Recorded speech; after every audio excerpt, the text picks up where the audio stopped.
Marvel. I'm Superman, and I start by living with Gwen Stacy. Chapter 26. It's nothing, Lin Yi said with a helpless smile. Anyone would be a little annoyed when a perfectly tender moment was interrupted. He looked at the still struggling fugitive, a surge of anger rising in him, and walked over to kick the fugitive in the butt. That's what you get for ruining the mood. The fugitive cried out in pain but dared not resist. Gwen watched Lin Yi's childish actions and suddenly burst out laughing. She walked up to Lin Yi, and while he wasn't paying attention, she stood on her tiptoes and quickly kissed him on the lips. This time, it wasn't his cheek, but his lips. The soft touch, carrying a faint scent of orange juice, instantly cleared Lin Yi's mind, and even his earlier annoyance vanished without a trace. Gwen immediately stepped back after the kiss, her cheeks as red as ripe apples, her voice as faint as a mosquito's buzz. What wasn't finished earlier, I'm making up for now.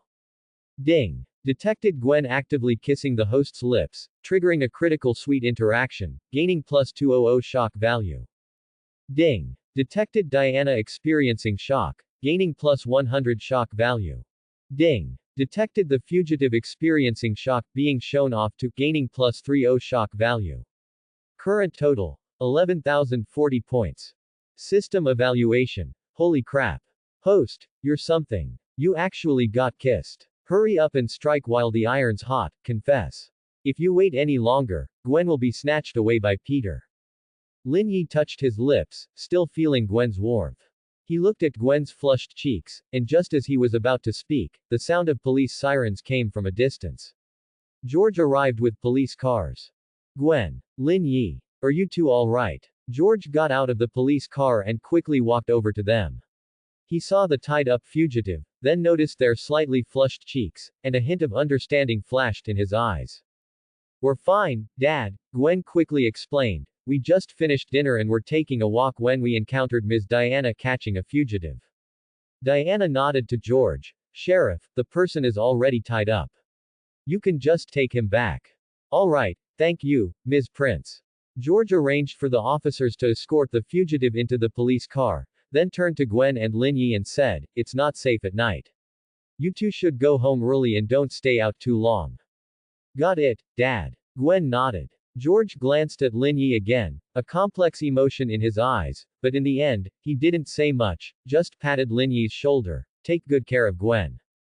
I will, Sheriff. Lin Yi nodded seriously. The police cars gradually drove away, and Diana waved to them. I still have other fugitives to chase. I'll be going now. I wish you both a pleasant date. With that, she leapt, disappearing into the night after a few bounds. Lin Yi and Gwen exchanged smiles. The earlier awkwardness and fright were replaced by sweetness. The two continued walking home, but this time, Lin Yi took Gwen's hand first. Her hand was very soft and felt comfortable in his. In the following days, Lin Yi was busy with his university enrollment, while Gwen prepared materials for the Stark Industries Expo. She heard that many important figures would attend the expo and that they would be recruiting interns, so she specifically prepared her resume, hoping to apply for an internship position at Stark Industries. Finally, the day of the Stark Industries Expo arrived. At 9 in the morning, Lin Yi and Gwen arrived at the expo site. From a distance, they could see a giant Iron Man model standing at the entrance, surrounded by reporters and spectators, making it exceptionally lively. Wow! So many people. Gwen excitedly pulled Lin Yi's hand, her eyes full of curiosity. Look at that Iron Man model. Lin Yi smiled and nodded, his gaze sweeping through the crowd. He quickly spotted a few familiar figures. Diana, wearing a beige trench coat, was talking to an exhibition staff member. Not far away, Peter, with his backpack, was taking photos of a robot model. And Bruce Wayne, dressed in a black suit, accompanied by Alfred, was looking at the tech products on display, his eyes filled with scrutiny. Ms. Diana. Gwen was the first to spot Diana and pulled Lin Yi over. Diana saw them and smiled, nodding. Gwen, Lin Yi, you two are here too. She paused, her tone apologetic. I interrupted you two at the street corner last time, and I haven't formally apologized yet. It's nothing, Ms. Diana. Lin Yi quickly waved his hand. You were catching a fugitive, we understand. By the way, Diana pointed to a display booth not far away. Stark Industries has developed a new clean energy technology this time. It's said to be able to supply all of New York without causing pollution. You can go check it out, it's very interesting. Just as Lin Yi and Gwen were about to thank her, Peter's voice came from behind them. Gwen. Lin Yi. You two are here too. Peter ran over, and seeing Lin Yi and Gwen holding hands, a fleeting hint of disappointment flashed in his eyes, but he quickly regained his smile. I heard Mr. Stark will be here in person and will also showcase the new Iron Man armor. I'm really looking forward to it.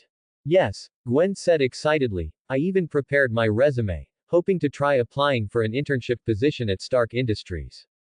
Just then, Bruce Wayne and Alfred walked over.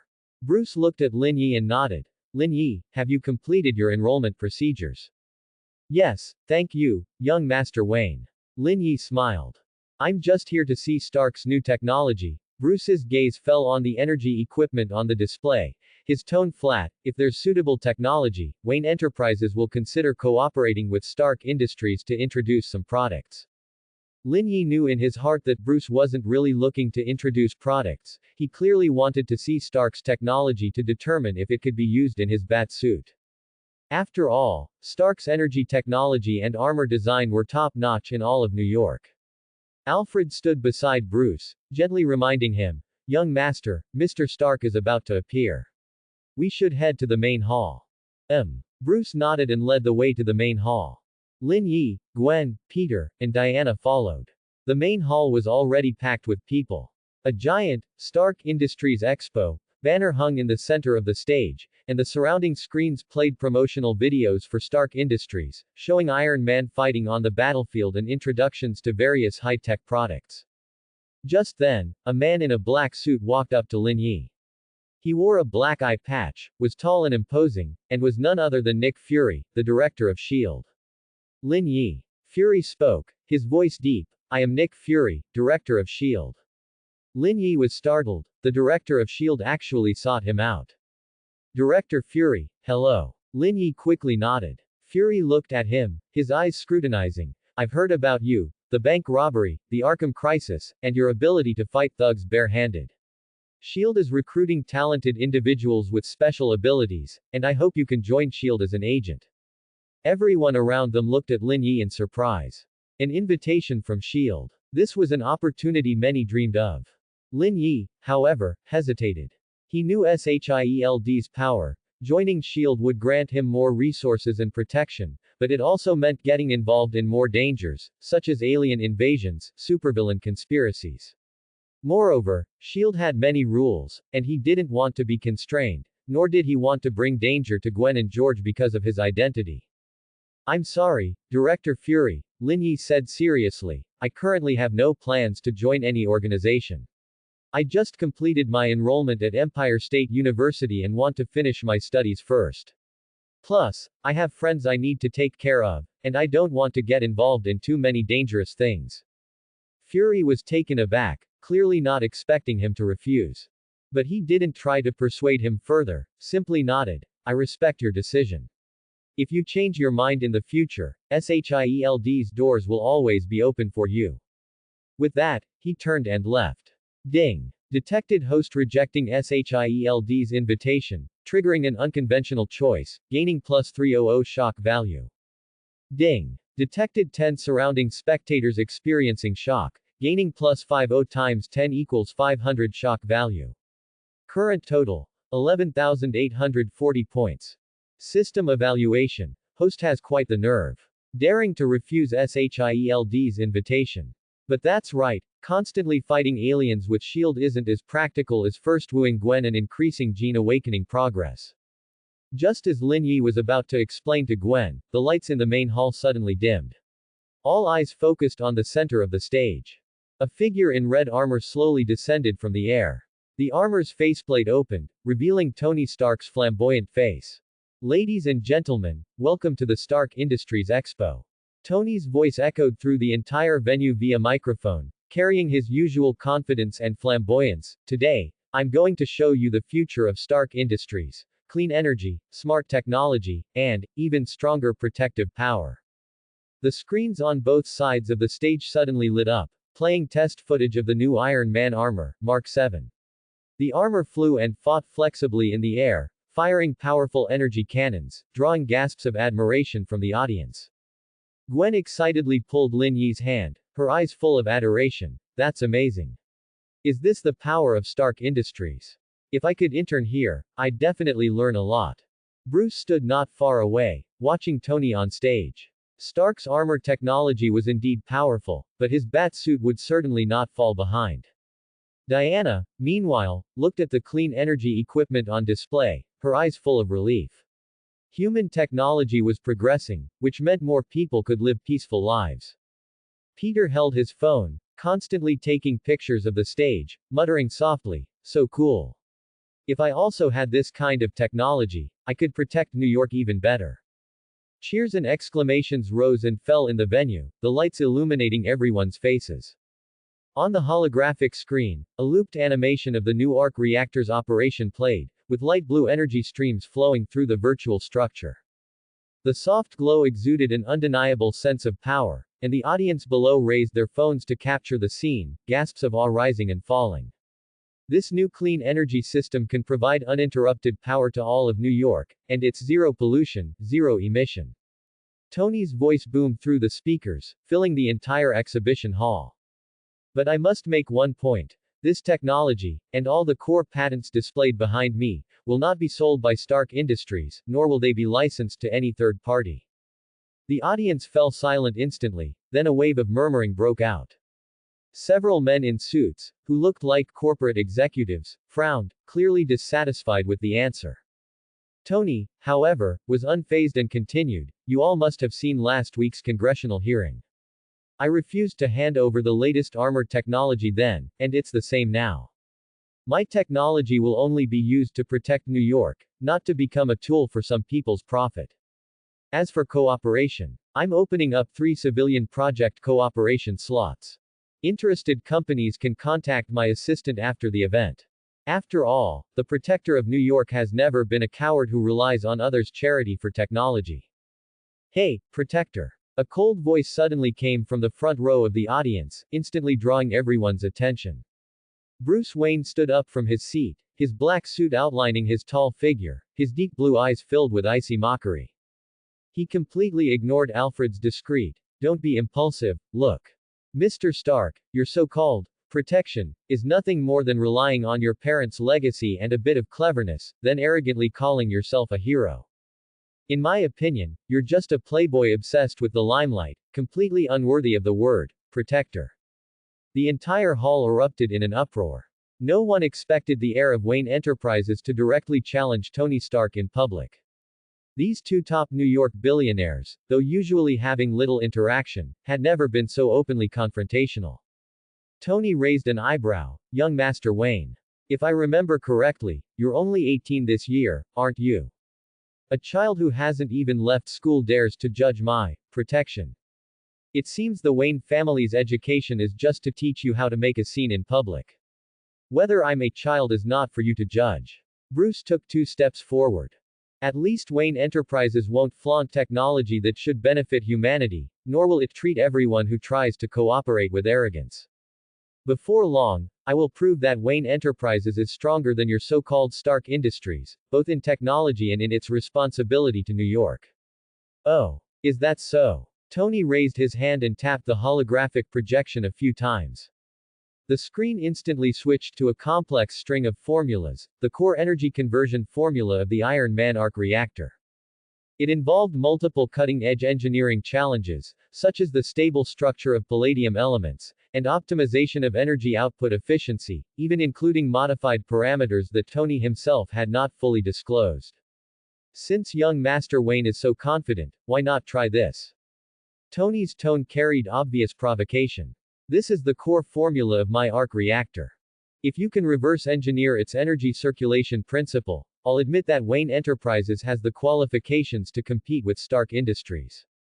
If you can't answer." He deliberately paused. "Then go back to school and study obediently, don't try to join in the adults' world." Bruce's face instantly darkened. Although he had a talent for mechanical engineering and electronic technology far beyond his peers, and had even started developing the prototype of the bat suit, the formulas Tony presented involved too many areas he had not yet touched. especially the palladium element stabilization technology, which was Tony's unique research achievement, with no public information available. He stared at the formulas on the screen, his fingers unconsciously clenching, but he couldn't speak. Seeing this, Tony's gaze swept across the audience below. It seems young Master Wayne isn't omnipotent after all. In that case, why don't I put this question to everyone?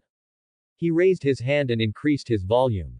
With so many professors and engineers from top universities here, whoever can reverse engineer this formula and explain part of the reactor's core principles, I will appoint them as the head of Stark Industries' latest civilian project, and reward them with an additional $50,000 in cash.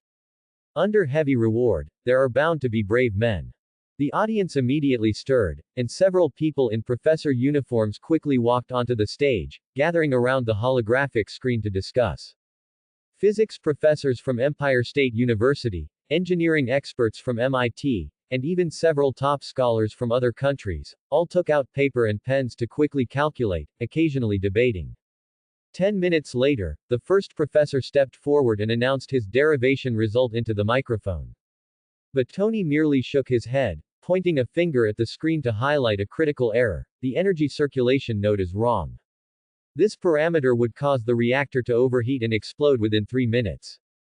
The optimization plan proposed by the second expert was also rejected by Tony. The consumption rate of palladium elements is too fast. While this plan could increase energy output, it would accelerate the aging of the reactor and is not practical. Over the next half hour, 7 or 8 people successively came on stage to try, but Tony pointed out problems with each one, without exception. Tony's expression grew more arrogant, and he even started to yawn, clearly dissatisfied with all the answers. It seems New York's elites are nothing special after all. Tony scoffed, his gaze casually sweeping across the audience, then suddenly stopping in the corner. Lin Yi was standing there, with Gwen clutching his arm tightly, her eyes full of nervousness and anticipation. Tony's eyes lit up, and he called into the microphone, "That kid over there. I remember you. At Arkham Asylum, you fought with Green Goblin and helped Chief George, right?" Everyone's gaze instantly focused on Lin Yi. Lin Yi was taken aback, not expecting Tony to suddenly notice him. He could only give an awkward smile and nod, "Yes, Mr. Stark. Since they all can't solve it, why don't you give it a try?" Tony teased, clearly not expecting Lin Yi to be able to answer. "Anyway, no one can answer it, so it doesn't matter if you get it wrong, just consider it entertainment for everyone." As soon as these words came out, an awkward laugh broke out in the audience. The experts who had just been on stage all looked displeased. Tony's words were practically saying they were inferior to an ordinary person. Some even started whispering, "Who is he? Does he even know engineering? I heard he's a janitor at Empire State College. Mr. Stark is going too far. Isn't this intentionally humiliating people?" Gwen gently tugged Lin Yi's arm and whispered, "Don't mind him, he's doing it on purpose." Lin Yi, however, felt nothing. If Tony Stark wasn't arrogant, he wouldn't be Iron Man. Ever since his gene awakening reached 5%, unlocking Super Brain Elementary, his logical thinking and data analysis abilities had greatly improved. When watching the experts' calculations just now, he already had a preliminary idea in his mind. Moreover, his IQ value in the system panel had reached 180, so dealing with this kind of formula derivation should be no problem. "I'll give it a try." Lin Yi took a deep breath, pushed through the crowd, and walked onto the stage step by step. The audience instantly fell silent, everyone staring at him, some curious, some mocking, some expectant. Bruce stood below the stage, a hint of scrutiny in his eyes. Diana raised an eyebrow slightly, clearly surprised by Lin Yi's decision. Peter, meanwhile, was on his tiptoes behind the crowd, nervously clenching his fists. "Go, Lin Yi." Tony watched Lin Yi walk onto the stage and said playfully, "The holographic pen is over there, just write down whatever ideas you have." Lin Yi walked to the holographic screen, picked up the virtual holographic pen, took a deep breath, and began to write and draw on the screen. He started with the most basic part of the formula, reverse engineering the energy source of the arc reactor, the energy released by the electron transitions outside the palladium nucleus, and then forming a stable energy flow through magnetic field confinement. First, the core energy of the reactor comes from the isotopic decay of palladium-103. Lin Yi's voice echoed through the venue via the microphone, but simple decay would lead to unstable energy output, so neodymium must be added as a stabilizer, forming a palladium-neodymium dual-core structure. This is also the first key parameter hidden in your formula. A flicker of surprise crossed Tony's face. He had only mentioned this parameter in his private notes and had never made it public. How could Lin Yi have deduced it? Lin Yi didn't pause, continuing his derivation. Secondly, the critical node for energy circulation lies in the magnetic field strength in the z-axis direction. You previously set it at 1.2 Tesla, but this strength results in an energy loss rate of 17%. If the magnetic field strength is adjusted to 1.5 Tesla, and a graphene coating is added to reduce resistance, the energy loss rate can be reduced to below 8%, while also slowing down the consumption rate of palladium. As he spoke, he drew an optimized energy circulation diagram on the screen. Pale blue virtual lines flowed across the screen, forming a more concise and efficient circulation structure than Tony's original design. The experts in the audience widened their eyes, some pulling out their phones to quickly record, muttering, "Yes. This approach is correct. Why didn't I think of it?" Bruce's gaze also sharpened, fixed on the derivation process on the screen, his fingers quickly recording something on his phone. The magnetic field optimization plan proposed by Lin Yi might be applicable to the energy system of the bat suit. Lin Yi continued, "Finally, regarding the reactor's heat dissipation, you are currently using liquid metal cooling, but its efficiency is too low.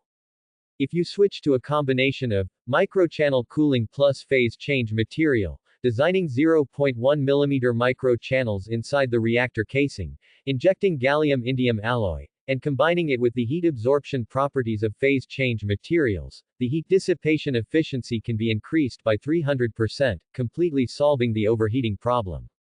After he finished speaking, he drew a structural diagram of the microchannels on the screen, even marking specific dimensional parameters and material ratios. The entire derivation process was logically clear and well supported, not only reverse engineering the core principles of the reactor but also proposing 3 practical optimization solutions, each precisely hitting the pain points in Tony's original design. The entire venue fell silent for a full 10 seconds, then erupted in thunderous applause and exclamations of awe. "That's incredible. This is a genius-level derivation. Isn't he a janitor? How does he know so much cutting-edge engineering knowledge? The project leader for Stark Industries, it has to be him." Reporters frantically pressed their shutters, flashbulbs flashing continuously throughout the hall. Bruce stood below the stage, his eyes filled with complexity. Diana, meanwhile, showed a relieved smile, nodding gently. "I knew he wasn't simple." Ding. Detected strong shock emotions from 100 audience members below the stage, gaining shock value plus 50 times 100 equals 5,000 points. Ding. Detected strong shock plus appreciation for talent emotions from Tony Stark, gaining shock value plus 200 points. Ding. Detected shock plus vigilance emotions from Bruce Wayne, gaining shock value plus 150 points. Ding. Detected shock plus admiration emotions from Diana Prince, gaining shock value plus 120 points. Ding. Detected strong shock plus adoration emotions from Peter Parker, gaining shock value plus 100 points. Ding. Cumulative shock value reached 16,070 points, Superman gene awakening increased to 6%.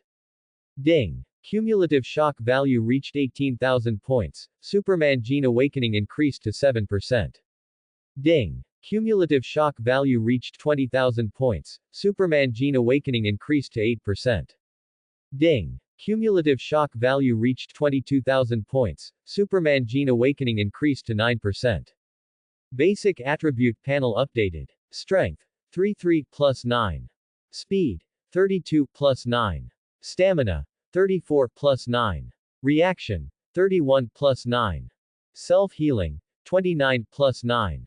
IQ 200 plus 20. Note: IQ has reached superhuman level, allowing for rapid understanding and mastery of cutting-edge technology. New functions unlocked. 1. Heat vision elementary can emit low-intensity thermal rays, temperature approximately 500, duration 10 seconds, cooldown 30 seconds. 1. Super hearing elementary can clearly hear subtle sounds within 100 meters. Volume can be adjusted independently. System evaluation. The host's playing dumb to catch a tiger move was perfectly executed.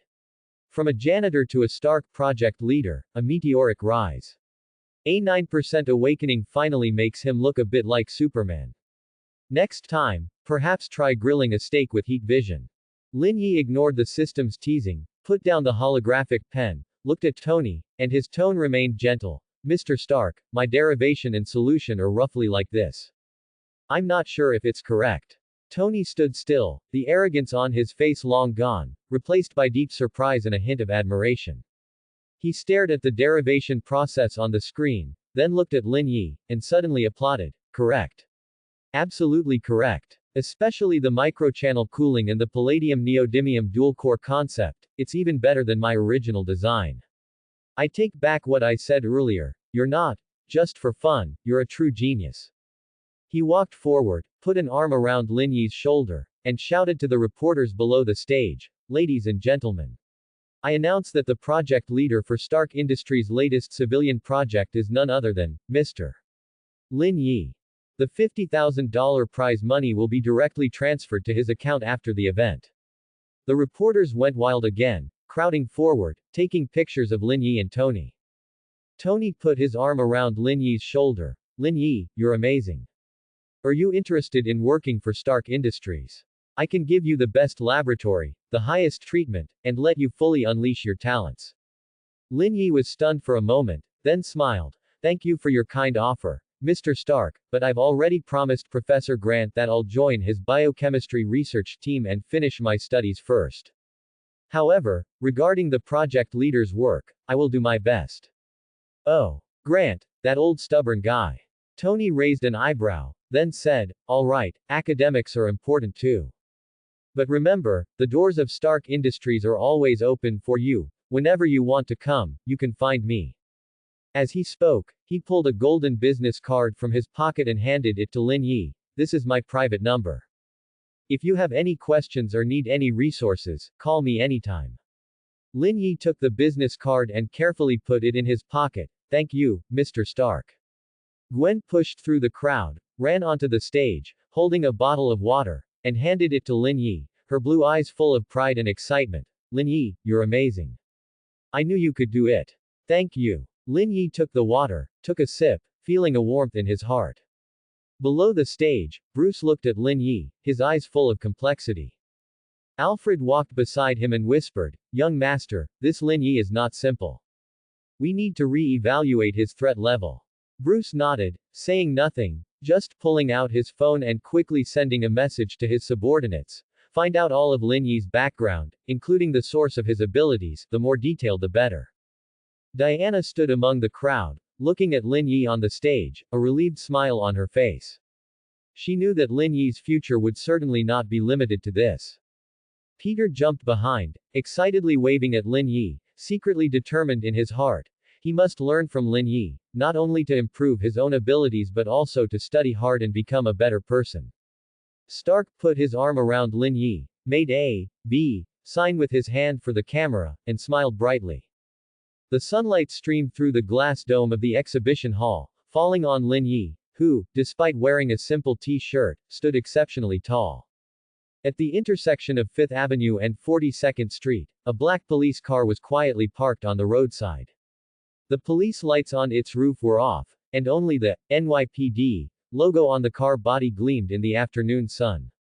George Stacy leaned against the car door, holding a tuna sandwich in his left hand and half a cup of cold coffee in his right. He frowned slightly. He had just finished patrolling for the remaining Arkham escapees and, before he could return to the precinct, was notified to be on standby near the Stark Industries Expo, in case of chaos during the dispersal. George, what are you spacing out for? Mike's voice came from beside him. Mike was George's old colleague, slightly overweight, and was also holding a sandwich, taking large bites. Two other colleagues, Tom and Bill, were gathered around him. Tom was tall and thin, wearing old glasses, and was known in the precinct as a notorious chatterbox. Bill, on the other hand, was more composed, holding a notebook and seemingly recording something. Nothing, Just thinking about the patrol route tonight, George said, taking a bite of his sandwich. The tuna tasted a bit salty, and he took a sip of cold coffee to wash it down. Why think about patrol routes? It's rare to have some free time. Mike patted George's shoulder. Let me tell you something happy. My son just got an offer from Goldman Sachs last week. He'll be a Wall Street elite now. You should see him in a suit. He's even handsomer than the models on TV, and so many rich young ladies want to meet him. Tom immediately chimed in, what's that compared to mine? My daughter got married last month. Her husband is a partner at a Manhattan law firm, with a 7-figure annual salary. The wedding was held at a hotel next to Central Park, and the flowers alone cost $50,000. As he spoke, he pulled out his phone from his pocket and showed them wedding photos. Look, this is my daughter's wedding dress, custom made in Italy. If I hadn't stopped her, she would have even rented a helicopter to scatter petals. Bill put down his notebook and joined the conversation. My daughter is studying business at Empire State University. Last month, she attended a campus recruitment event for Wayne Enterprises, and I heard that young Master Wayne was quite impressed with her and even asked for her contact information. Wayne Enterprises, that's a big company on par with Stark Industries. If my daughter could end up with young Master Wayne, then our NYPD could also bask in some of that glory. George listened, and the sandwich in his hand suddenly lost its flavor. He thought of Gwen. His daughter was smart, sensible, and got into the biochemistry program at Empire State University, and she was so kind. But compared to their children, he seemed to have nothing to brag about, at least in others' eyes. George, it's your turn. Mike patted George's arm. We've all talked. Now tell us about your Gwen. I heard Gwen's grades at Empire State University are excellent. Has she found a boyfriend? Are there any impressive suitors? Tom and Bill also looked at George. They all knew George was a good father, very attentive to Gwen, and were curious about Gwen's romantic situation. George put down his coffee cup and wiped his mouth. Gwen's grades are indeed good. Her professors often praise her, saying she has a talent for biochemistry. As for a boyfriend, her main focus right now is on her studies and internships, so she hasn't gotten a boyfriend yet.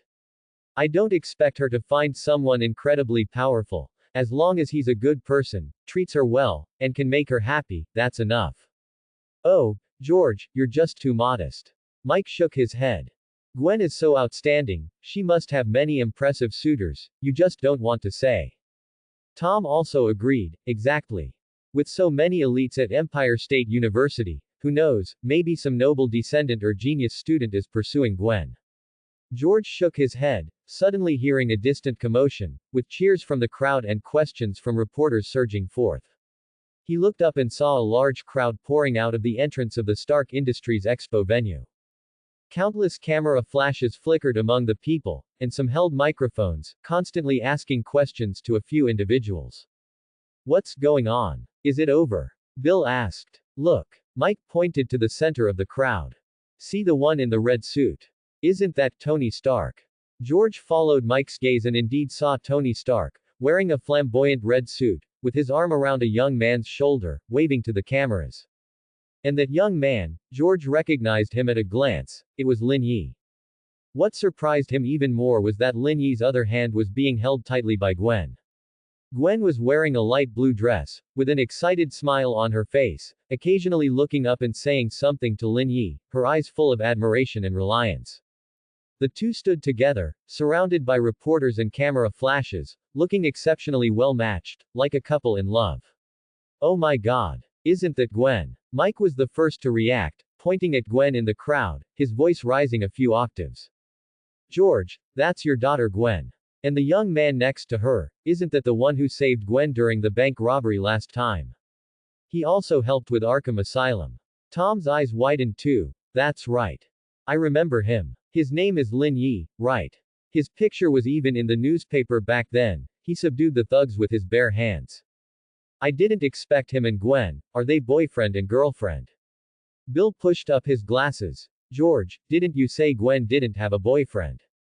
What's going on here? This young man looks good. To be standing with Tony Stark, he must be extraordinary. George's heart suddenly sped up. He looked at Lin Yi and Gwen, surrounded by reporters, a mix of emotions swirling within him. He was about to walk over to see, when he suddenly saw a familiar figure on the outskirts of the crowd, wearing black-rimmed glasses and a backpack, standing on tiptoes and looking inside. Peter. George called out. Peter heard the voice, turned around, saw George, and his eyes lit up. He quickly ran over. Captain Stacy. You're here too. Why are you here? George asked. What exactly is going on inside? How is Lin Yi standing with Tony Stark? And him and Gwen? You don't know yet. Peter was very excited, speaking rapidly. Lin Yi is amazing. Just now at the expo, Mr. Stark displayed the core formula of the arc reactor and challenged everyone to reverse engineer it. Many professors and experts couldn't solve it, but Lin Yi went up. He not only successfully reverse engineered it but also proposed 3 improvement plans. Mr. Stark was incredibly surprised and immediately appointed Lin Yi as the head of Stark Industries' latest civilian project, and even awarded him $50,000. The more Peter spoke, the more excited he became, gesticulating wildly. You should have seen the scene. All the reporters were surrounding Lin Yi, taking pictures, and Mr. Stark even put his arm around Lin Yi's shoulder, saying Lin Yi was a genius. George was stunned. He knew Lin Yi was smart, but he never imagined Lin Yi was smart enough to solve Tony Stark's formula, earn Stark's recognition, and even become a project leader. This wasn't just ordinary, smart, this was genius-level ability. Oh my God, George, did you hear that? The faces of those around them were filled with shock and envy. Lin Yi actually became a project leader at Stark Industries.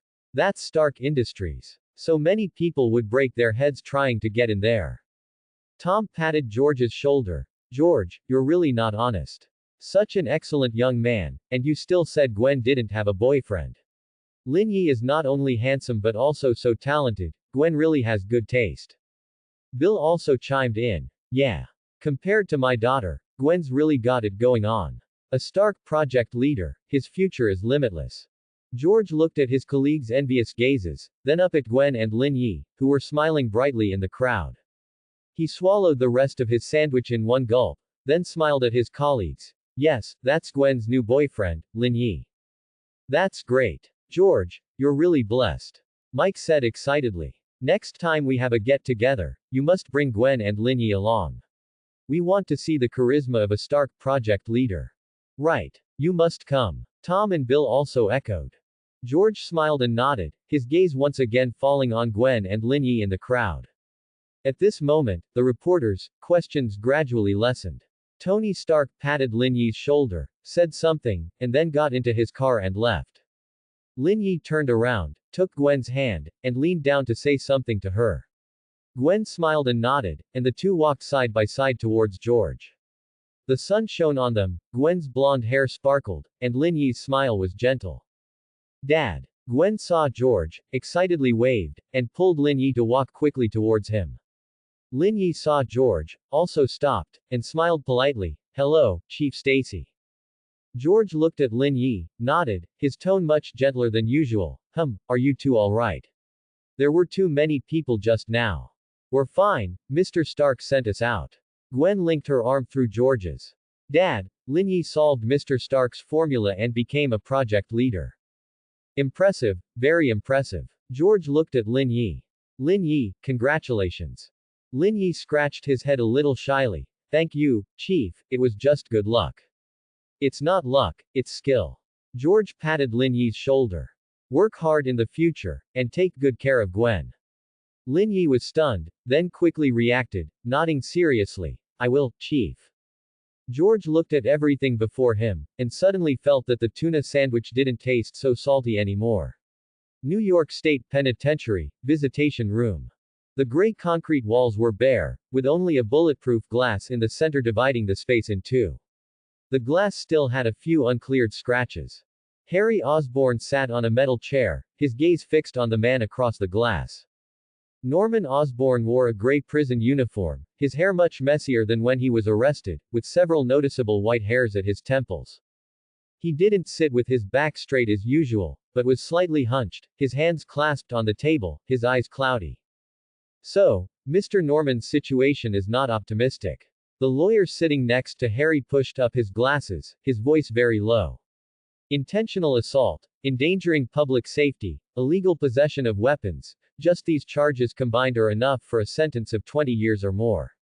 Not to mention the accomplice charges from the Arkham riot. The FBI and NYPD are watching very closely. The bail application has already been rejected by the court, there's no room for maneuver. Harry opened his mouth, wanting to retort, but found his throat so dry he couldn't make a sound. He had known since childhood that his father was a prejudiced and proud man. Osborne Industries was his father's life's work in the castle, where he grew up. But now, the castle was crumbling, the king was a prisoner, and he, the prince, didn't even have the ability to protect his father. Harry. Norman across the glass suddenly spoke, his voice hoarse. Don't waste any more effort. He looked at his son's pale face. I was wrong, Harry. I shouldn't have been controlled by that thing, shouldn't have hurt so many people. This is where I belong, my best resting place. No. That's not true. Harry finally found his voice. Dad, it's those people who don't understand you. They forced you. As long as we find evidence to prove you were controlled by the toxin, the court will definitely give a lighter sentence. I've already contacted the best neurologists, they said they can prove you didn't have independent consciousness at the time. It's useless. Norman shook his head, interrupting his son. The Green Goblin's toxin has already eroded my brain, Harry. Sometimes I can't even distinguish which thoughts are mine and which are its. Even if I get out this time, another Green Goblin will appear next time, and more people will get hurt. I can't hurt anyone else, especially you. Osborne Industries. I'm leaving it to you. Manage it well, don't be like me, blinded by ambition and power. Find someone you like, live a stable life, and don't worry about me anymore. Harry's tears finally couldn't be held back. He shook his head vigorously. I don't want Osborne Industries, I just want you back. Dad, you promised me you'd come to my graduation dance, that you'd watch me take over the company. You can't go back on your word. Norman looked at his son's breakdown, wanting to reach out and touch his son's face, but could only stop at the bulletproof glass, his fingertips pressed against the cold glass, feeling no warmth. He closed his eyes, took a deep breath, and then opened them. Enough, Harry. Don't come anymore. I don't want to see you. Harry was stunned. He suddenly stood up, grabbed the briefcase from the table, and yelled at Norman across the glass, I won't give up on you. Dad, I will find a way to get you out. After speaking, he turned and left, without looking back. The lawyer sighed helplessly, nodded to Norman, and also walked out. In the visitation room, Norman watched his son's disappearing back, then slowly slumped into the chair. In the parking lot outside the prison, Harry leaned against the black Porsche, hands in his pockets, gazing at the distant, hazy sky. Harry. A low male voice suddenly spoke behind him. Harry spun around, seeing a man in a white lab coat standing not far away. The man was tall, but his empty right sleeve made him seem a little unbalanced. It was Dr. Curtis Connors, chief scientist of Osborne Industries' biotechnology department. Harry knew him, knew he had once been a field medic for the U.S. military, losing his right arm in a mission while saving a comrade. Dr. Connors had been dedicated to research on the biological regeneration project, hoping to regrow lost limbs through genetic technology, a project that Norman had previously heavily funded. Dr. Connors. What are you doing here? Harry frowned, he wasn't in the mood to deal with Osborne Industries projects right now. Dr. Connors slowly walked closer, holding a folder in his left hand. I heard you were coming to the prison to see Mr. Norman, so I came to wait for you. Young Master Harry, regarding the biological regeneration project, I hope you can continue to support us. This project has reached a critical stage, it only needs one final round of clinical trials to succeed. Harry shook his head. Dr. Connors, haven't you heard the news? My father has been arrested, Osborne Industries is in chaos right now, and the board members are all trying to seize power. I can barely take care of myself, how can I possibly care about your project? I know Osborne Industries is in a difficult situation right now. Dr. Connors didn't give up. He took a step forward, lowering his voice even further, but I have a way to save Mr. Norman. Harry's body stiffened abruptly, and he suddenly looked up at Dr. Connors. What did you say? You can save my dad. Yes. Dr. Connors nodded. I can get Mr. Norman out of prison and then arrange for him to live abroad, in places like Switzerland or New Zealand. I know people there who can ensure Mr. Norman's safety, and he won't be found by the American police. How is that possible? Harry pressed eagerly. The court has already rejected the bail application, and the prison security is so tight, how could he possibly be rescued? Dr. Connors's eyes deepened. Through violent means. I will find a way to breach the prison's security and get Mr. Norman out. As long as you agree to continue supporting the biological regeneration project, and after the project succeeds, give me sufficient resources and authority, I will act immediately. Harry's heart pounded wildly. Rescuing someone by force. This was undoubtedly a crime. If discovered, he wouldn't just fail to save his father, he would also end up in prison himself. However, the thought of his father in prison, the thought of him possibly spending the rest of his life there, made him unable to abandon this proposal. He was silent for a few seconds. He looked at Dr. Connors and said, if you can really get my dad out and guarantee his safety, I will agree. I will give you all the resources for the biological regeneration project, and after the project succeeds, I will support whatever you want to do. A smile appeared on Dr. Connors's face. Thank you, young Master Harry. Rest assured, I will definitely rescue Mr. Norman. The crowd at the Stark Industries Expo slowly dispersed like a receding tide, and the golden sunset slanted across the asphalt of Fifth Avenue, stretching everyone's shadows long. Peter Parker, with his worn backpack, unconsciously clutched the strap, standing under a sycamore tree by the roadside, his gaze following a familiar, beautiful figure not far away. Gwen was smiling, holding Lin Yi's arm, walking side by side in the crowd. Occasionally, they would lean in to say something, and the sunlight fell on them, as if coating them in a warm halo. It wasn't until those two figures disappeared around the street corner that Peter let out a soft sigh and pulled his gaze back. Peter, why are you standing here daydreaming? A clear female voice sounded beside him, and Peter snapped back to reality, turning to see Mary Jane standing in front of him, holding two iced cokes, her forehead dotted with fine beads of sweat, evidently also having just come from the expo. She was wearing a white printed t-shirt and denim shorts, her golden curly hair casually draped over her shoulders, and she was carrying a canvas bag. Mary Jane, you came to the expo too. Peter was a little surprised. He had been so focused on Lin Yi and Gwen in the venue that he hadn't noticed her. Yeah, Mom wanted me to see if there were any suitable internships, but there were too many people, and I didn't find anything after pushing through the crowd for ages. Mary Jane smiled and handed one of the cokes to Peter. I just saw you standing here looking a bit off. Are you suffering from heatstroke? Here, iced coke, cool down. A cool sensation came from his fingertips. Peter took the coke, pulled the tab, and with a fizz, bubbles rose. He took a sip, and the sweet, cool sensation slid down his throat. The stuffiness in his heart seemed to dissipate a little. Thanks, I'm not suffering from heatstroke, I'm just a little tired. Mary Jane raised an eyebrow, leaning against the nearby sycamore tree, a knowing look in her eyes. Is it because of Gwen and Lin Yi? I saw them in the venue just now. Lin Yi is really amazing, he actually solved Mr. Stark's formula and became the project leader. Peter's voice was softer than usual. Yeah, he's really amazing. Not just smart, but also very brave. Last time during the bank robbery, he saved Gwen. And that time at Arkham Asylum, he even helped Chief Stacy deal with the criminals. He does sound like a good person. Mary Jane took a sip of coke, her gaze falling on Peter's downcast profile, and she said softly, you seem a bit unhappy. Is it because you feel you're not as good as him? Peter was stunned for a moment. Actually, it's not that I'm not as good as him. Peter scratched his head, it's just. I always used to feel a bit special. You know, I usually like to take photos, and occasionally I can help solve small problems, so I felt like I was somehow different from others. But now I realize that the world isn't lacking in special people at all. Lin Yi has superpowers and is so smart, Mr. Stark has the Iron Man armor, and there are those mutants. I guess I'm not really that special.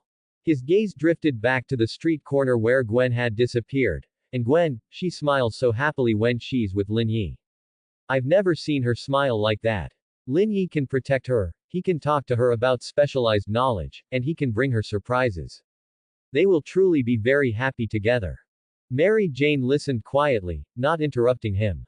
She knew Peter had always taken good care of Gwen at school, voluntarily taking on the hardest parts of group assignments for Gwen, handing her his textbook when she forgot hers, and even subtly helping her out when other classmates teased her.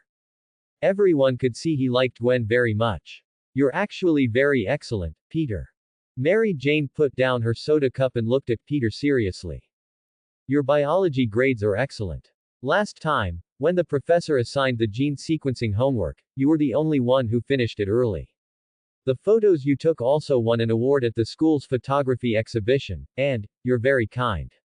Last time, when I accidentally spilled books in the library, you knelt down and helped me pick them up for a long time, and even helped me put the misclassified books back in their original places. Peter smiled shyly. Those are small things, anyone would do them. But not everyone would do them proactively. Mary Jane shook her head.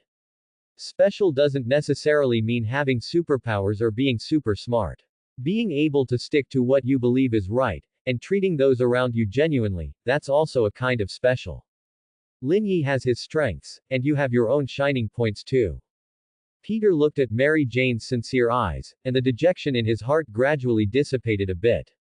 He had always thought his specialness was due to his identity as Spider-Man, being able to climb walls, shoot webs, and sense danger. But Mary Jane told him that as Peter Parker himself, he had things to be proud of. Thank you, Jane. Peter looked up and said, hearing you say that, it doesn't feel so bad anymore. You're welcome, friends are supposed to cheer each other up. Mary Jane smiled, revealing two shallow dimples. Oh, by the way, there's a biology quiz next week. How's your review going? The professor said this time it's about gene expression regulation, and I still have a lot of places I don't understand. Can I ask you for help then? Of course. Peter nodded immediately. I've organized a set of review notes, I'll send them to you then. If there's anything you don't understand, we can discuss it together. That's great. Thank you in advance. Mary Jane happily raised her soda cup. Come on, let's clink. Here's to you winning a bigger award at the next photography exhibition. Peter smiled and raised his soda cup, gently clinking it with hers. The cold soda fizzed in the cups, and the lingering glow of the sunset fell on them, making the surrounding hustle and bustle seem a little softer. Oh, right, my mom is still waiting for me up ahead. I need to go now. Mary Jane checked her watch, picked up her canvas bag. Remember to send me those review notes. Okay, I got it. Peter waved. Watching Mary Jane's figure disappear into the crowd, Peter lowered his head to look at the soda cup in his hand, then at the camera in his backpack, and suddenly felt much lighter. He pulled out his phone, found the photo he had just taken of Gwen and Lin Yi smiling side by side, and gently tapped save. Perhaps he couldn't be the one by Gwen's side, but seeing her happy seemed pretty good too. The Osborne Industries Biotechnology Laboratory was located on the 13th floor of the company's headquarters building. This was Dr. Connor's secret base. The lab was filled with various precision instruments, petri dishes held colorful liquids, and large gene sequencers hummed, their screens flashing complex gene sequence maps. Dr. Connors pushed open the lab door, locked it behind him, and then walked to the innermost refrigerator. He entered a complex password, and the refrigerator clicked open. Inside, there was only a transparent glass tube, containing a pale green liquid with tiny fluorescent particles floating within, looking both beautiful and dangerous. This was the lizard serum he had developed. Dr. Connors carefully picked up the glass tube and held it up to the light. The pale green liquid glowed eerily under the light, flowing inside the glass tube as if alive. This serum was developed based on the regenerative genes of lizards. Lizards can regrow their tails. He believed that through this serum, humans could also achieve limb regeneration, and even regrow lost organs. Previous animal experiments had been successful. He had injected a mouse that had lost a hind leg with the serum, and the mouse's hind leg had regrown, functioning exactly like the original. However, human clinical trials had stalled. Norman had tried using the serum on himself but turned into a monster. The serum was still incomplete. Now, to save Norman, and for his own arm, he had to take a risk. Dr. Connors walked to the experimental bench, placed the glass tube on a stand, and then took out a syringe. His left hand trembled slightly. However, thinking of his empty right arm, the strange looks from others, and the difficulty of daily life, he couldn't stop. He desperately wanted the limb regeneration technology to succeed, desperately wanted to have a complete body again. He picked up the syringe and drew all the pale green serum from the glass tube into it. The serum in the syringe glowed, illuminating his face. He walked to a full-length mirror, unbuttoned the sleeve on his right side, exposing a hideous scar to the air. He took a deep breath, aimed the syringe needle at the muscle of his right arm, and then slowly pressed the plunger. The pale green serum slowly injected into his body. Initially, there was no sensation. Dr. Connors frowned, thinking the serum had failed. But in the next second, a burning sensation spread from the injection site, rapidly spreading throughout his body. He felt as if his blood had been ignited, his body grew hotter and hotter, his skin began to itch, as if countless ants were crawling under his skin. Ah! Dr. Connors let out a painful roar, his body beginning to tremble uncontrollably. He saw himself in the mirror, his skin visibly turning green, his nails growing long and sharp, like a lizard's claws. His face began to deform, his nose flattened, his mouth protruded, and his eyes turned into yellow vertical pupils. His body was constantly growing larger, his lab coat ripped open, revealing green, scaly skin. His empty right arm sleeve tore open, and then, a green, scaly arm slowly grew out from the scar. That arm was identical to his left arm, with strong muscles and flexible fingers, even stronger than his original arm.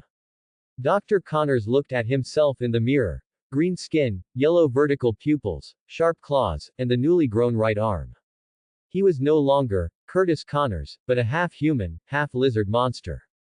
His sanity was slowly disappearing, replaced by a primal, violent instinct. He wanted to destroy, to roar, to tear apart everything in front of him. But he still retained a last shred of clarity: save Norman Osborn. Prison, save Norman. Dr. Connors, now to be called the Lizard, hissed in a low voice, his voice becoming hoarse and sharp. He walked to the lab window and punched through it. The reinforced glass shattered with a crash, fragments flying.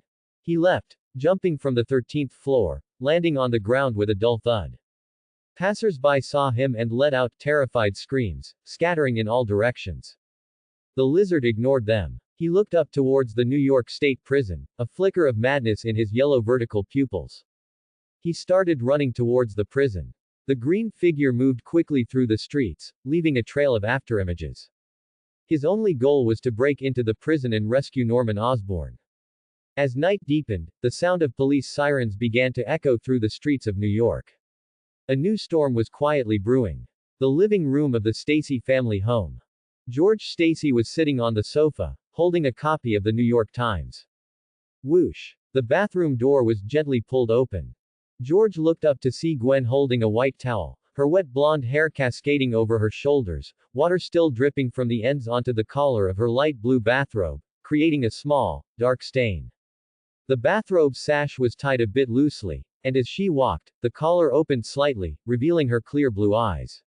She looked just like a little mermaid fresh out of the water. Gwen walked very lightly, tiptoeing towards the staircase. George put down his newspaper and deliberately cleared his throat. Gwen, your room is on the left. You're going the wrong way. Gwen's steps suddenly halted. Dad. I allow you two to have a normal relationship, but it's not yet at the point where you can sleep in the same room. Take it slow, okay? Gwen bit her lip and whispered, but Dad, I just wanted to talk to Lin Yi. There's so much I want to tell him. Be good, get some rest early. You have school tomorrow. Gwen turned and walked towards her own room, not forgetting to glance back in the direction of Lin Yi's room before she left. Watching his daughter's door close, George suddenly felt a bit weary. In the room on the second floor, Lin Yi was sitting at his desk. His phone vibrated. It was a message from Gwen. Dad is so strict. I originally wanted to come find you. Lin Yi replied. Be good, go to bed early.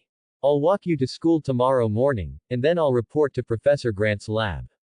A few seconds later, another message from Gwen came. No, I just want to be with you, even for a little while. Just as Lin Yi was about to reply, an urgent phone ringing suddenly echoed from downstairs. He perked up his ears and vaguely heard George answer the phone. What? The New York prison was attacked. It's a monster like a lizard. Okay, I'll be right there. Immediately following that, there was the sound of George putting on his police uniform, and then the loud bang of a door opening and closing. Lin Yi was stunned. The New York prison was attacked. A monster like a lizard. Could it be? Just then, there were two soft knocks on his door, and then it was pushed open a crack. Gwen poked her head in, her eyes sparkling. She had clearly heard George leave. Without waiting for Lin Yi to speak, she tiptoed into the room, gently closed the door behind her, quickly walked to the bed, and then pulled back the covers and slipped inside. Why did you come over? Lin Yi turned to look at her. Gwen was curled up under the covers, her blonde hair not yet completely dry, carrying a faint scent of shampoo. Dad went on a mission, no one's watching us now. Gwen lifted her head, wrapped her arms around Lin Yi's neck, and pulled him closer. Their distance instantly closed. Lin Yi could clearly see her long eyelashes, and his own reflection in her eyes. The collar of her bathrobe opened even more with the movement, revealing her delicate skin. The warmth carrying the scent of water vapor passed through the fabric, making Lin Yi's heart beat faster. Gwen, just as Lin Yi was about to speak, Gwen gently kissed the corner of his mouth. I want to stay with you for a while. You were amazing at the expo today. Her kiss carried a faint strawberry scent, probably from her shower gel, momentarily blanking Lin Yi's mind. But he quickly came to his senses. Your dad went to the New York prison. It seems like he's in danger. I need to go check it out. Maybe I can help. No way. Gwen hugged Lin Yi tightly around the waist, burying her face in his chest. You're not a New York police officer. You don't need to take risks. Dad is so capable, and with other police officers helping, he'll definitely be fine. We finally have some time alone. Can't you just stay with me for a little while? Lin Yi looked at the clingy Gwen in his arms and reached out to pinch her cheek. Really? We have an old saying where I'm from. When a daughter grows up, she's no longer tied to her parents. I'm finally understanding it now. What does that mean? Gwen looked up, blinking. It means that when a daughter grows up, she has someone else in her heart, and she's not as close to her dad anymore, Lin Yi teased her deliberately. Gwen's face flushed, and she lightly punched Lin Yi. That's not true. I'm very close to Dad. She paused, then suddenly leaned close to Lin Yi's ear. I'm not trying to bribe you, am I? You're now the head of civilian projects at Stark Industries. I heard there are a few internship spots in the project, and you're the one who decides, right? Lin Yi feigned a dejected look. Oh. So you came into my room just for an internship spot? Not entirely. Gwen bit her lower lip. If I could intern at Stark Industries, I'd definitely learn a lot more. And, wouldn't it be better to work with you? Looking at Gwen's blue eyes and her slightly flushed cheeks, Lin Yi couldn't bring himself to refuse. He reached out and stroked her hair. I'll keep an eye out for internship opportunities for you. But you have to promise me to study your professional knowledge well, otherwise, even if you get into Stark Industries, you won't be able to keep up. I know. I'll definitely study hard. Gwen immediately brightened up and kissed Lin Yi on the cheek. Lin Yi gently patted her back. Alright, stop messing around.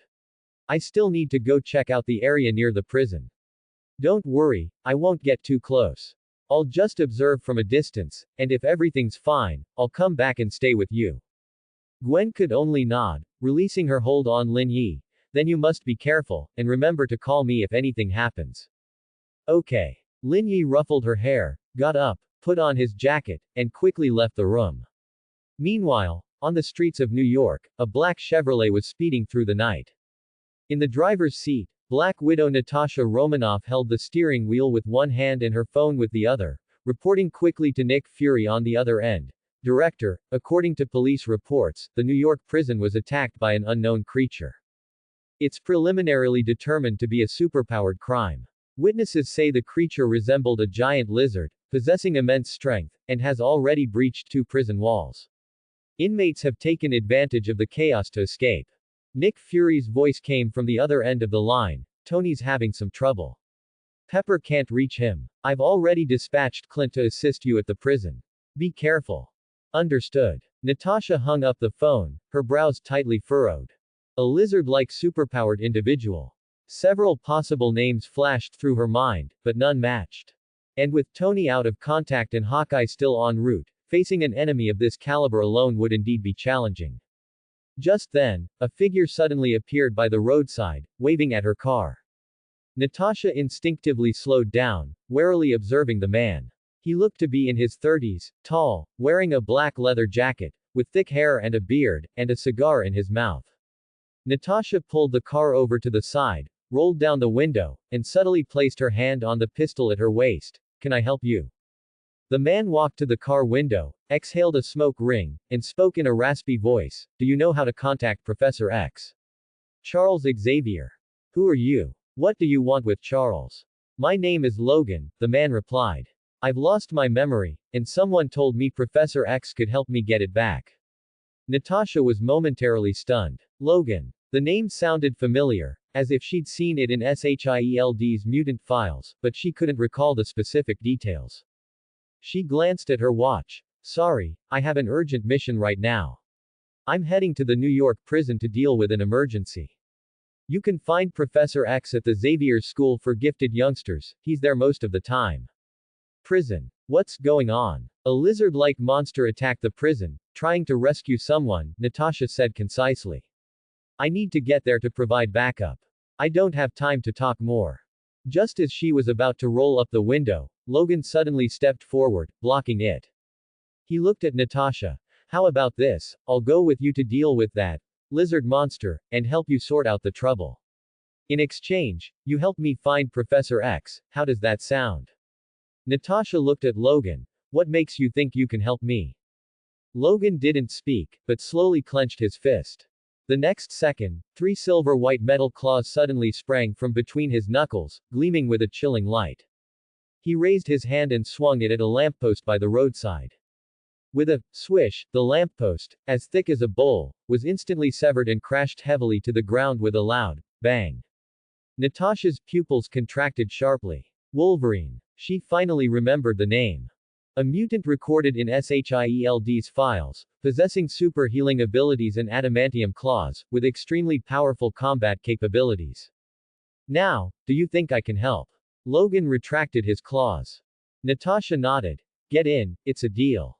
Logan smirked, opened the car door, and sat in the passenger seat. As soon as he was settled, he heard Natasha add, "Oh, and the lamppost you just cut down, you'll have to pay for the repairs. New York's public facilities aren't for practice." Logan. After all, he was asking for a favor now. This small matter, he'd endure it. The steel gates of the New York prison had long since been ripped into twisted scrap metal, and dark red blood flowed down the steps. Lizardman Kurt Connor's sharp claws once again pierced a police officer's bulletproof vest, his green scales stained with blood. His crimson eyes scanned the chaotic prison hall, and each hiss made the air tremble. "Get out of my way!" Kurt snarled, batting away a corrections officer who lunged at him. The officer slammed into the cell bars like a broken kite, and a distinct crunch of breaking ribs was heard. Order had long since collapsed here. Inmates had broken free from their cells, some cheering as they snatched dropped police firearms, others fleeing the prison amidst the chaos, and some even punching and kicking fallen officers, venting their pent-up rage. Kurt pushed through the chaotic crowd, striding towards the special cell block in the deepest part of the prison, where the most dangerous criminals were held, and Norman Osborn was among them. Along the way, the cell bars shattered like paper under his claws, a continuous clanging sound echoing as the cheers of the inmates faded behind him. The alloy door of the special cell remained tightly shut, marked with a red, high-risk sign. Kurt raised his claws and savagely struck the lock, instantly destroying the metal cylinder. He pushed open the door. In the dim cell, Norman Osborn sat in the corner, wearing a gray prison uniform, his hair disheveled, his eyes vacant as he stared at the ground. This was his benevolent personality in control. Since his incarceration, he had been suppressing the Green Goblin persona within him, fearing his madness would harm others again. Norman Osborn. Kurt's voice was hoarse as he tossed a black box over. "Harry is worried about you, he sent me to get you. This is your gear, put it on, and we can safely leave New York." The box opened to reveal the familiar Green Goblin equipment, green armor, a glider, and that green demon mask. The moment Norman saw the gear, he groaned in agony. "No. I can't leave." "Why?" Kurt asked. "To save you, Harry agreed to continue supporting my biological regeneration project. I've fulfilled my promise, why aren't you willing to leave? Because if I leave, I'll bring even greater trouble to Harry. Norman suddenly looked up, his eyes bloodshot. The Green Goblin's identity has been exposed. As soon as I leave here, the police will relentlessly pursue Harry, and it might even implicate Oscorp. I can't ruin his life. This is my best destination. At least here, the Green Goblin won't harm anyone. No sooner had he finished speaking than a red figure suddenly leapt from the ventilation shaft, and webs instantly wrapped around Kurt's wrist. That's right. You belong in prison. Villains like you shouldn't be out there. It was Spider-Man. Peter Parker, in his red and blue suit, his eyes behind the mask filled with fury. He had been patrolling in Queens when he heard the sirens and explosions from the prison direction and immediately rushed over. Along the way, he had seen nothing but fallen officers and fleeing inmates, and his heart was already burning with rage. Kurt, ensnared by the webs, roared and yanked hard, instantly tearing the webs apart. He swung his claws, aiming for Peter's chest. Peter reacted swiftly, dodging with a backflip, shooting a web at the ceiling pipe, and using the momentum to swing behind Kurt, kicking him in the back. Bang! Kurt stumbled a few steps, then turned, his crimson eyes fixed on Peter. Spider-Man. You're meddling again. Meddling. Peter landed on the cell bars. You killed so many officers and now you want to rescue a criminal, you call that meddling. Today, I'll show you the price of harming innocent people. He charged again, webs wrapping around Kurt's legs, trying to restrict his movement. But Kurt's strength far exceeded Peter's imagination. He suddenly lifted his leg, yanking Peter towards him, then grabbed Peter's neck, lifting him into the air. Peter struggled with his hands and feet, webs spraying wildly, but they couldn't harm Kurt at all. Poor Peter Parker. Kurt leaned close to Peter's ear, his voice icy. No parents, Uncle Ben is dead, and now even your girlfriend Gwen has been stolen by Lin Yi. Tell me, what's the point of you living? These words were like a sharp knife, piercing deeply into Peter's heart. His uncle's death, Gwen and Lin Yi's intimacy, scene after scene flashed through his mind. His struggles gradually weakened, his eyes filled with pain and despair. Kurt felt his weakness and tightened his grip. A muffled groan of pain came from under Peter's mask, and his consciousness slowly blurred. Let him go. Just then, a gruff voice suddenly rang out, followed by a black figure leaping into the cell from the doorway, 3 silver-white claws instantly slashing across Kurt's arm. Swish. Blood gushed out, and Kurt's entire right arm was severed, falling to the ground, green blood staining the prison uniform. Ah! Kurt let out a painful roar, releasing his grip on Peter. Peter fell to the ground, coughing violently, gasping for air. He looked up to see Wolverine, Logan, standing before him, cigar in his mouth, green blood still dripping from his adamantium claws, his eyes sharp as an eagle's. Who are you? Kurt stared at Logan, his eyes full of anger and vigilance. Logan spat out his cigar, stomping it out with his foot, his voice hoarse, the one who's going to kill you. No sooner had he spoken than Black Widow Natasha Romanoff also walked in through the doorway, holding a custom pistol in each hand, their muzzles aimed at Kurt. Drive. Connors, give up the resistance. No matter how strong your regenerative abilities are, they can't withstand adamantium attacks. Kurt looked down at his severed arm, green muscles rapidly wriggling, a new arm slowly growing. He sneered, can't withstand. You can try. A new arm quickly grew out, and Kurt swung his claws, charging towards Logan. Logan showed no fear, meeting him head-on, his adamantium claws colliding with Kurt's sharp claws, emitting a piercing metallic screech. Natasha took the opportunity to circle behind Curtis, firing an electrified net bullet from her pistol that ensnared his body. Peter. Don't just stand there. Natasha yelled at Peter. Peter snapped out of it, immediately stood up, and shot a web at the iron frame on the ceiling. Using the momentum, he swung above Curtis's head and tightly wrapped his head and body in webs, forming a giant cocoon. Curtis struggled relentlessly, the electric current from the net bullet causing him immense pain, yet he refused to give up. His green muscles constantly expanded, attempting to break free from the webs and the net bullet. His regeneration is too strong. This won't hold him. Logan yelled at Natasha, while using his claws to restrain Curtis's movements. Do you have any more powerful weapons? All I brought are standard weapons, good for ordinary super-powered individuals, but against him. Before Natasha could finish her sentence, Curtis suddenly erupted, his muscles bulging, and the webs and net bullet instantly tore apart. He grabbed Logan's shoulder and flung him against the wall. Logan crashed heavily into the concrete wall with a loud bang but immediately got back up, dusted himself off, completely unharmed. His healing factor was rapidly repairing his wounds. Interesting, Logan grinned, and charged forward again. Natasha wasn't idle either. She pulled a few smoke grenades from her waist and threw them on the ground. Thick smoke instantly filled the entire cell, obscuring Curtis's vision, forcing him to rely on his hearing to pinpoint his enemies' positions. Peter seized the chance to fire a web, entangling Curtis's legs and tripping him to the ground. Logan, using the cover of the smoke, circled behind Curtis and plunged his adamantium claws savagely into Curtis's back. Ah! Curtis let out a piercing shriek, and green blood gushed out. He abruptly flipped over, grabbed Logan's leg, and flung him away. Logan slammed into the cell's iron bars, which instantly deformed. Natasha rushed over, aiming her pistol at Curtis's head, ready to pull the trigger. Stop! Just then, a cold and crazed voice suddenly rang out. Natasha looked back to see Norman Osborn, already clad in the Green Goblin armor, wearing a mask, and holding a pumpkin bomb. He stood in the corner of the cell, his eyes filled with madness and evil. His Green Goblin persona had finally fully awakened.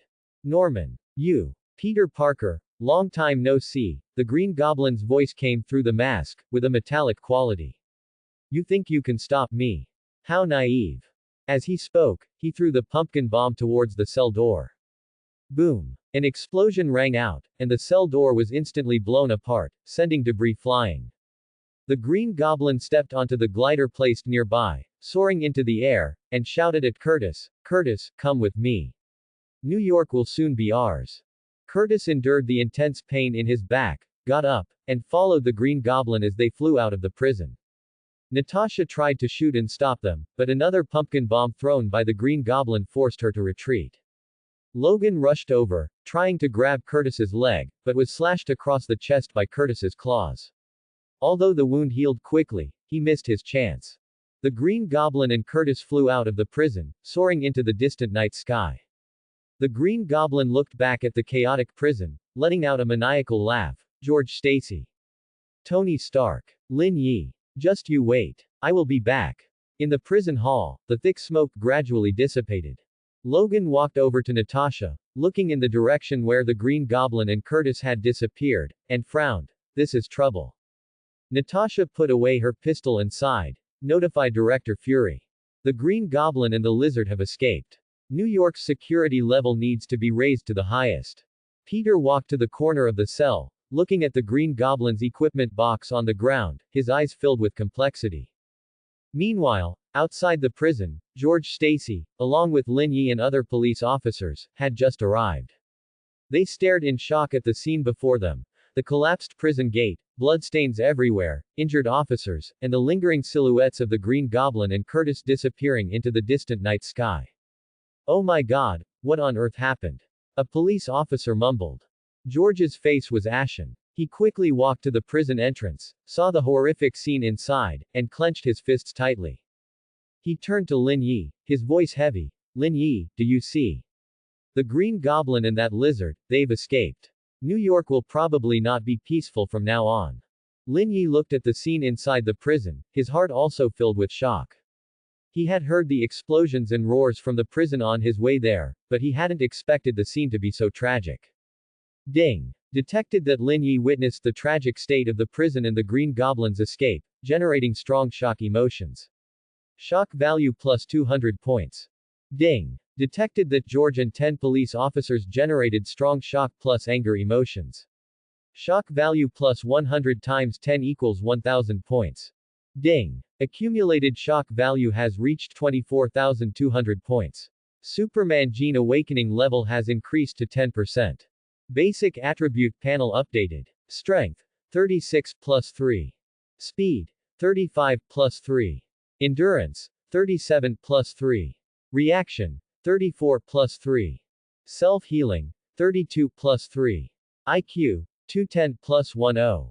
New functions unlocked. Heat vision intermediate can emit high-intensity thermal rays, temperature approximately 1000, duration 20 seconds, cooldown 20 seconds. Flight beginner can fly at low altitude, speed approximately 50 km per hour, duration 1 hour, cooldown 30 minutes. System evaluation. Host has finally unlocked flight. However, the Green Goblin and the Lizard have escaped, so there's a lot to do next. It is recommended that the host quickly familiarize himself with flight skills. The next time you encounter the Green Goblin, you'll at least be able to keep up. George ordered the police officers around him, immediately cordon off the streets around the prison, pursue the escaped prisoners, and treat the injured colleagues. Notify headquarters, request assistance, and conduct a full-scale search for the Green Goblin and the Lizard, Kurt Connors. Yes. The police officers responded in unison, and began to act in an orderly manner. Natasha and Logan walked out of the prison and, seeing George and Lin Yi, approached them. Chief Stacy, Natasha said, the Green Goblin and Curtis have escaped. We need to immediately formulate a search plan. Mr. Logan will assist us, his tracking abilities are very strong. Logan, with a new cigar in his mouth, said, as long as we can find them, I can take care of that lizard monster. Peter also walked out of the prison, his mask removed, his face filled with exhaustion and disappointment. Gwen's image flashed through his mind. He remembered Lin Yi and Gwen's intimate appearance at the expo, and a pang of pain shot through his heart. Lin Yi saw Peter's expression, walked over, and patted his shoulder. Peter, don't blame yourself too much. Curtis's strength is too great, and we all did our best. Next time, we'll definitely catch him. Peter looked up, wanting to say something to Lin Yi, but ultimately just nodded, then turned and walked out of the prison. He needed to be alone to collect his thoughts. In the private lab on the top floor of Stark Industries Tower. Pale blue arcs of electricity flickered on the holographic projection device, illuminating one side of Tony Stark's face brightly and the other in shadow. He slumped in his custom carbon fiber chair, his legs propped on the edge of the lab bench, an empty red wine glass clutched in his hand. Several empty wine bottles and disassembled reactor parts were scattered around the lab, and the air was thick with a mixture of alcohol and metal, exuding an undeniable sense of decadence. Sir, JARVIS's electronic voice echoed in the lab. Energy reserves for Energy Core 3 are below 5%. I recommend immediate replacement to prevent core overheating from causing system failure. Tony closed his eyes, took a deep breath, and tossed the empty wine glass into a nearby trash can. He unbuttoned the top 2 buttons of his shirt, revealing the arc reactor embedded in his chest. A faint blue glow emanated from beneath the transparent protective cover, illuminating the faint black veins visible under the surrounding skin. Those were the traces of palladium poisoning, like vines slowly creeping towards his heart. Got it, JARVIS, Tony's voice was hoarse. Bring me the spare core. I have prepared a new palladium core for you, sir. As JARVIS spoke, a silver metal box slid along the automatic track on the lab bench and stopped in front of Tony. Tony opened the box to reveal several brand new palladium energy cores inside. He reached out, his fingertips trembling slightly. This was already the 5th energy core he had replaced this month. The toxicity of the palladium was becoming increasingly evident. Initially, it was just occasional dizziness, but now even lifting his arm felt strenuous, and the pain in his chest was a frequent occurrence, like countless needles pricking him. Tony removed the reactor from his chest, and after replacing the energy core, he aligned it with the port on his chest and clicked it into place.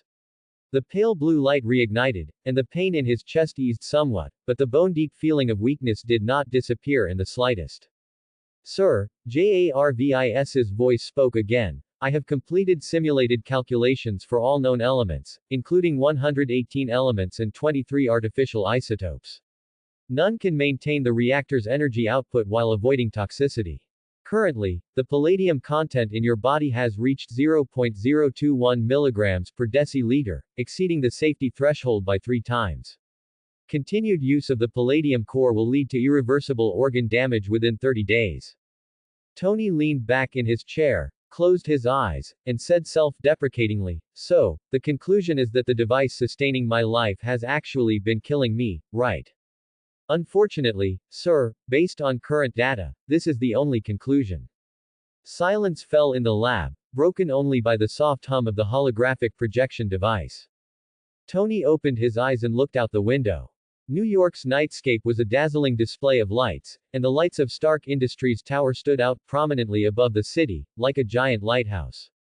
But the core of this lighthouse was slowly decaying. Just then, with a whoosh, the lab's rooftop window was pushed open from the outside, and a figure deftly climbed in, landing lightly on the floor. The newcomer was dressed in black tactical gear, with a compound bow slung across his back and a quiver full of specialized arrows. It was Clint Barton, Hawkeye. Clint's gaze swept over the messy lab, and he frowned. Looks like you're not doing so well, Tony. Tony lifted his eyelids. Barton, can't you SHIELD agents learn some manners and use the door? Using the door requires registration, it's a hassle. Clint walked to the lab bench, picked up an unopened bottle of wine, twisted off the cap, and took a drink. The director sent me to check on you. Something happened at the prison. The lizard attacked the prison and rescued the Green Goblin, Norman Osborn. Casualties were heavy. The director originally wanted you to provide support, but couldn't reach you, so he sent me over first to find out what's going on. Tony's fingers tapped lightly on the lab bench, but he didn't speak. He already knew about the prison incident from the news, but he was barely holding on to his own life right now and had no energy to deal with other people's problems. Clint noticed his unusual state, walked in front of him, and looked down at the reactor on his chest. You look terrible, Tony. What happened? Tony was silent for a few seconds, then suddenly lifted his shirt. Palladium poisoning, Tony's voice was calm. JARVIS says I have about a month left, at most. Clint's pupils constricted. He looked at the grotesque black veins on Tony's chest, then at Tony's pale face, and for a moment, he didn't know what to say. He had known Tony for so long and always thought this arrogant and conceited guy was an Iron Man who would never fall, but he never expected him to be so vulnerable. I'll tell the director. Clint said, SHIELD has the best medical resources, maybe we can find a solution. No need. Tony waved his hand. JARVIS has already tried every possible element, it's no use. You guys should focus on cleaning up the prison mess first. He paused, then looked at Clint. Why are you here? Aren't you supposed to be dealing with the lizard? The director sent Black Widow and Wolverine to track him, I'm not needed for now. Clint placed the wine bottle on the lab bench. I'm heading to New Mexico. There's an anomalous energy signature there. They say there's a hammer stuck in a rock that can't be pulled out. The director wants me to go check it out. Tony raised an eyebrow. A hammer. What kind of hammer could be stuck in a rock and not be pulled out? Is it some kind of prank? Who knows? We'll find out when we get there. Clint slung his compound bow over his back and walked to the window. I'm leaving, Tony. I hope I can still see you alive when I get back from New Mexico. Get out of here, Barton, Tony said lazily. Clint climbed out the window, saying before he left, next time I'll use the door, if JARVIS is willing to open it for me. The window slowly closed, and silence returned to the lab. Tony picked up the wine bottle Clint had left and took a big gulp of red wine. Just then, the lab door was gently pushed open, and Pepper Potts walked in. She was wearing a business suit, holding a folder, and looked tired. Tony, why didn't you answer your phone just now? Pepper walked up to Tony, placed the folder on the lab bench. Congress is putting pressure on us again, asking why you're not dealing with the prison situation. The media is also hounding us. You said at the hearing last week that you're New York's guardian, but now with such a big incident, you're hiding in the lab. They've already started writing negative reports. Tony rubbed his temples, the irritation from palladium poisoning growing stronger.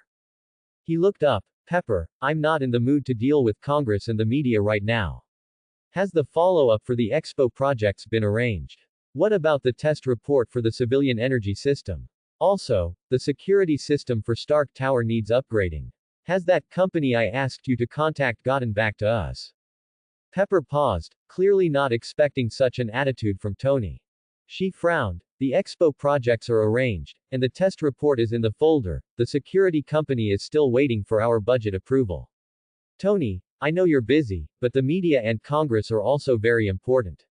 If you keep avoiding them, Stark Industries' stock price will be affected. Stock price. Tony suddenly said, "Do you think I care about the stock price?" Pepper, Stark Industries isn't here for capitalists to obsess over stock fluctuations, nor is it for Congress to dictate. I know you're not doing it for those reasons, but Stark Industries isn't just yours anymore. Pepper's voice also rose a few octaves. Thousands of employees rely on this company to live, and there are so many partners.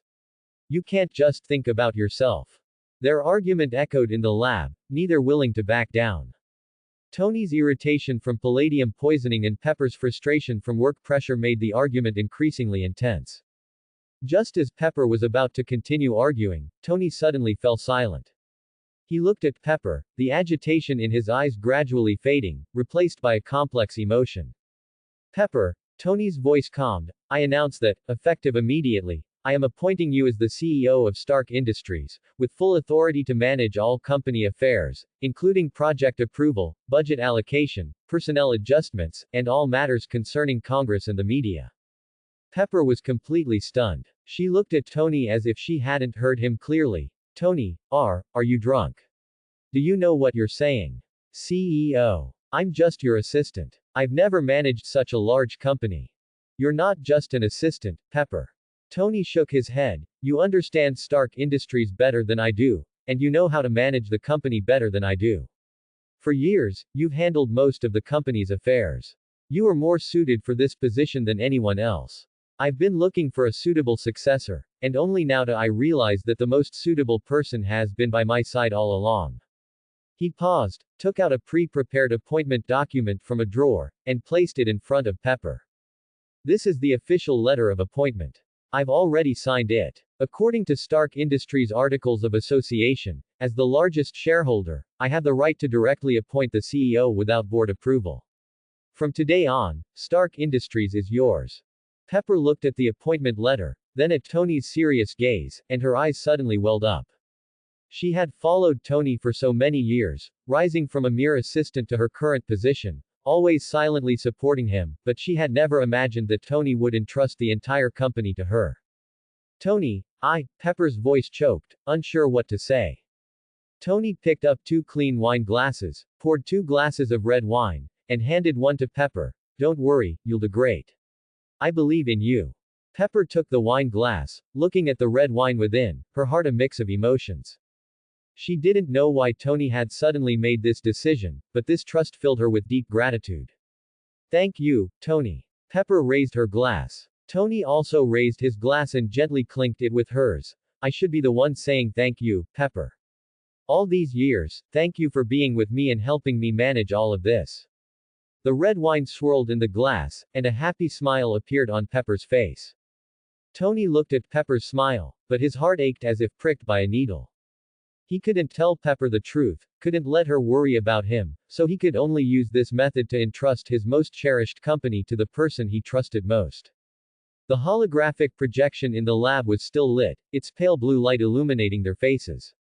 Pepper was still excitedly talking about her plans for the company's future, and Tony listened quietly, occasionally nodding in response. He knew he might not live to see the day Stark Industries flourished under Pepper's leadership. But at least, he had entrusted the company to a trustworthy person, and that was enough. Tony raised his glass and drained the red wine in one gulp. The liquid slid down his throat, bringing a brief numbness, but it couldn't mask the increasingly clear pain in his chest. Palladium was corroding his life, and death was beckoning him. Outside, New York was still ablaze with lights, and the lights of Stark Industries Tower remained bright. The morning sun peeked through the curtain gap, casting a long, thin streak of light on the light blue bedsheet.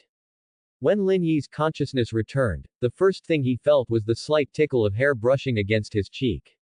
Soft, with a faint strawberry scent from shampoo, it was like willow catkins in early spring, gently teasing his skin. He slowly opened his eyes and saw a pair of blue eyes filled with morning light.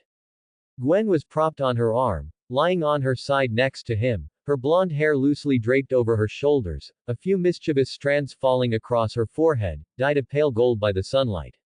She wore a purple nightgown, its wide hem covering most of her body, but her exposed ankles were slender and fair, her toes unconsciously curled, like a kitten just waking up.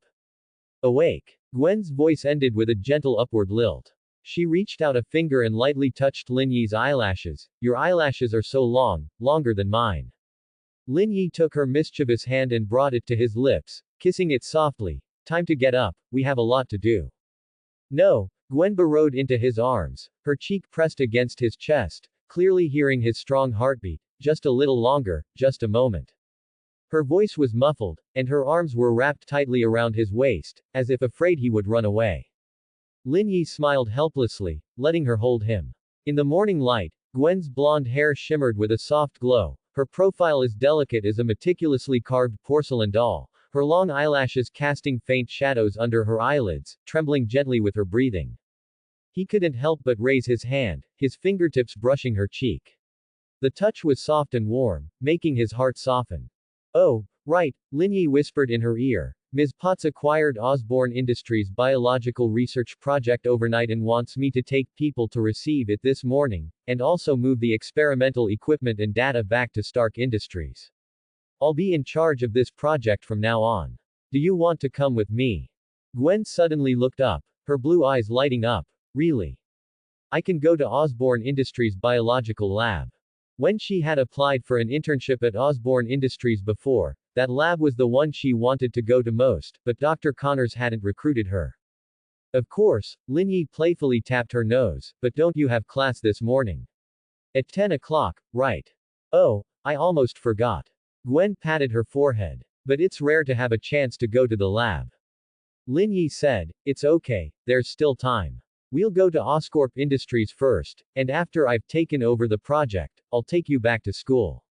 I promise you won't miss your class. Really? Gwen's eyes lit up even more. Then she remembered something, deliberately put on a stern face, and poked Lin Yi's chest with her finger. No way, you're now the project manager for Stark Industries. If I get too close to you and others see us, they'll misunderstand our relationship.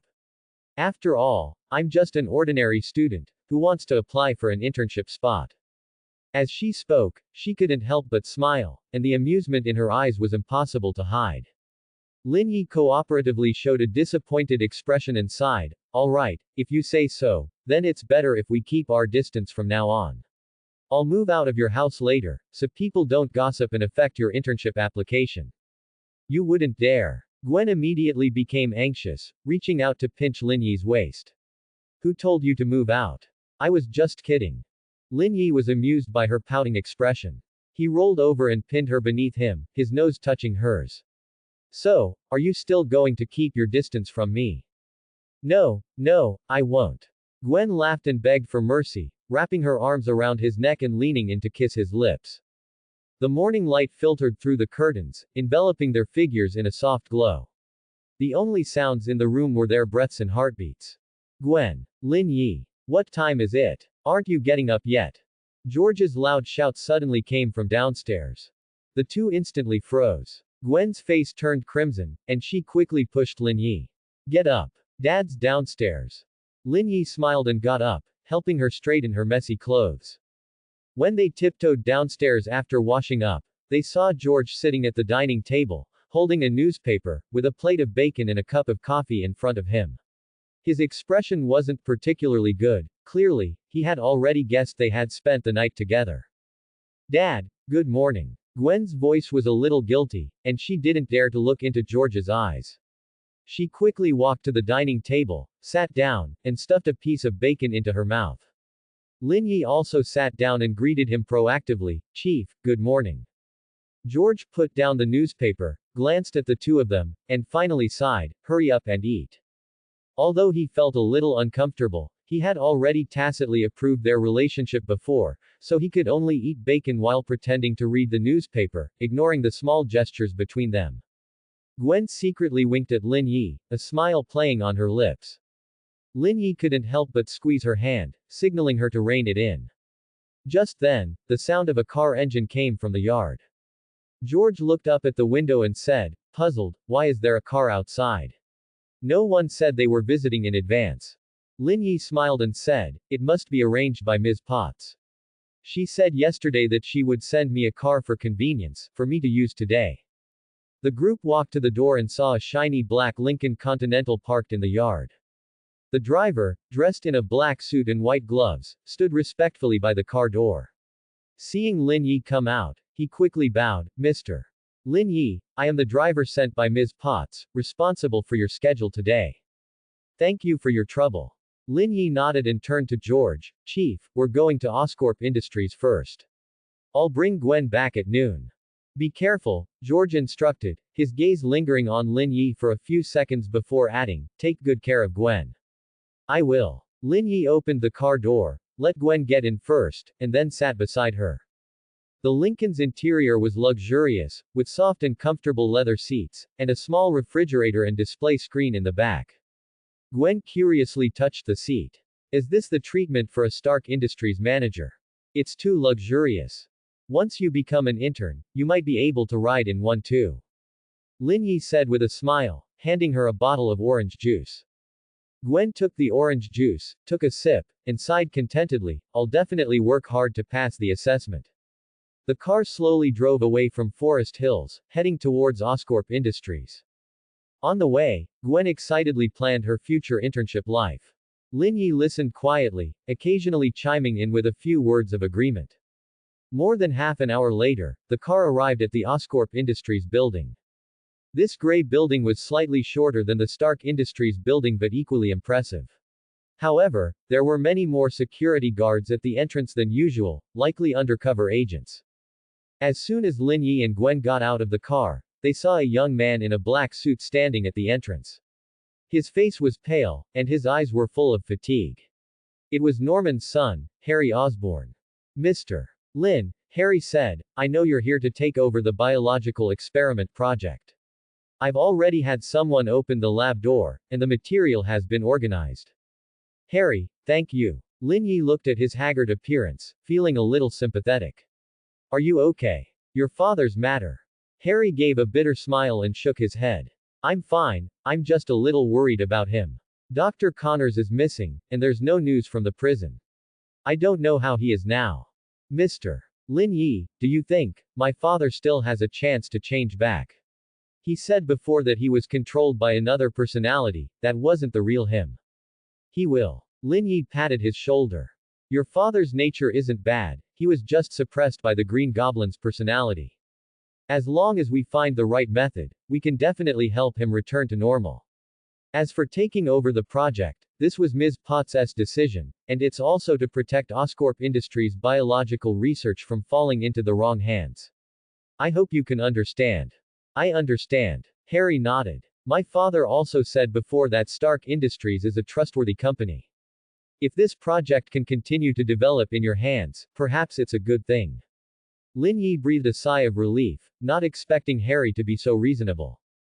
He turned to Gwen and said, you go to the lab with Harry first. I'll coordinate with the staff about the equipment relocation and be right there. Okay. Gwen nodded and followed Harry into the building. Osborn Industries Biological Laboratory was on the 15th floor of the building, a vast space filled with precision experimental equipment. Test tubes, petri dishes, and centrifuges were neatly arranged on the operating tables, and screens on the wall displayed previous experimental data. In a corner, several cages held small experimental animals, white mice, rabbits, and a larger cage covered with black cloth. This is Dr. Connor's main experimental area, Harry said, pointing to the operating table. All his biological regeneration project data is on the computer. I've already backed it up, so you can copy it directly. The cages contain experimental animals that Dr. Connors uses to test his regeneration serum. Gwen's gaze fell on the cage covered with black cloth. She asked, puzzled, what's in this cage? Is it also an experimental animal? Oh, that's Drive Connor's latest experimental subject, Harry explained. They're genetically modified spiders, but they're a bit aggressive, so you'd best not open it. Gwen nodded but couldn't resist lifting a corner of the black cloth. Inside the cage were a dozen palm-sized spiders, deep blue with silver patterns on their legs, looking exceptionally eerie. They scurried quickly within the cage, making a faint rustling sound. Such unique spiders, Gwen murmured, unable to resist leaning closer to get a better look. Just then, one of the spiders suddenly lunged at the cage bars, its sharp claws scratching her finger. Although the wound was tiny, a stinging pain instantly shot through her, like a bee sting.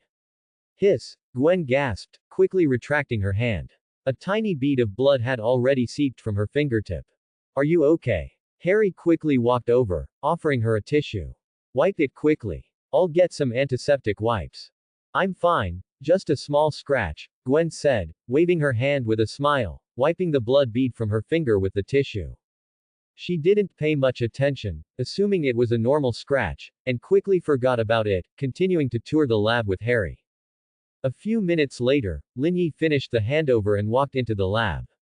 He saw Gwen standing in front of an operating table, looking at the experimental data on the computer with focused eyes, so he walked over and asked, "How is it? Are you satisfied with the equipment here?" "More than satisfied." Gwen looked up and said with a smile, "These devices are much more advanced than the ones at school, especially this gene sequencer. I've seen it in textbooks, but I never thought I'd see it in person." Lin Yi was also very happy watching her excitement. He and Harry went over some more details, and after confirming that the equipment and data were all in order, he told the staff, "Please move the equipment and data to the car. Be careful and gentle, especially with the precision instruments, don't damage them." "Yes, Mr. Lin," the staff quickly nodded and began to systematically move the equipment. Harry watched the busy staff and said to Lin Yi, "If you need anything in the future, I can provide some supplementary information about Dr. Connor's experiments." "That would be great, thank you, Harry," Lin Yi said. By the time everything was handled, it was almost 9:30. Lin Yi said to Gwen, "It's getting late. I'll take you back to school, otherwise you'll really be late."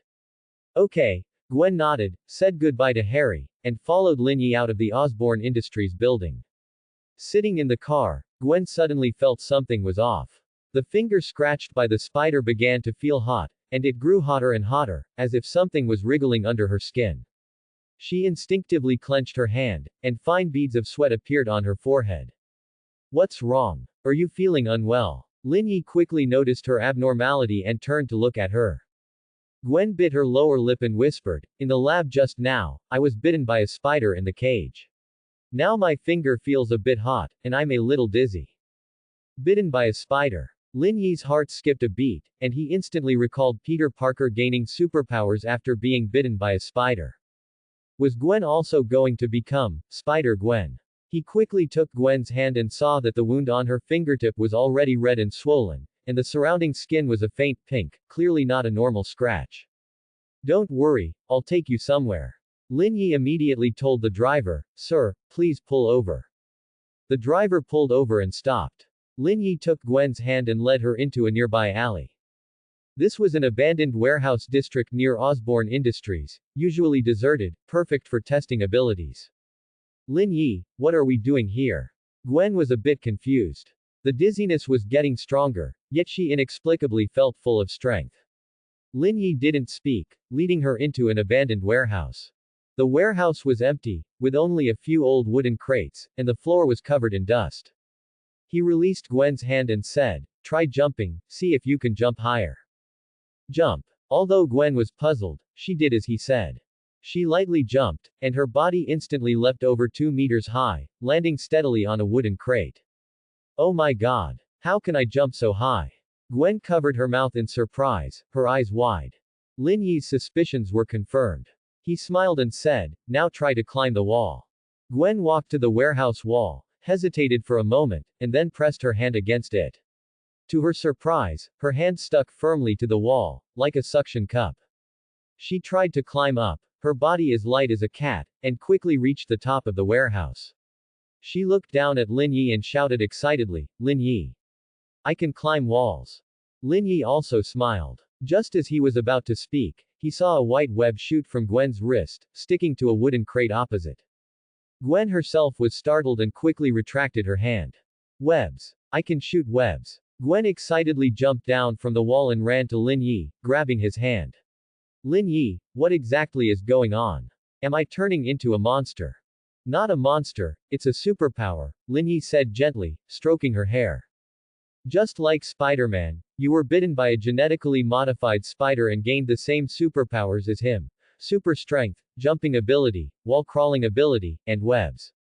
Spider-Man. Gwen's eyes lit up. Can I protect others like him?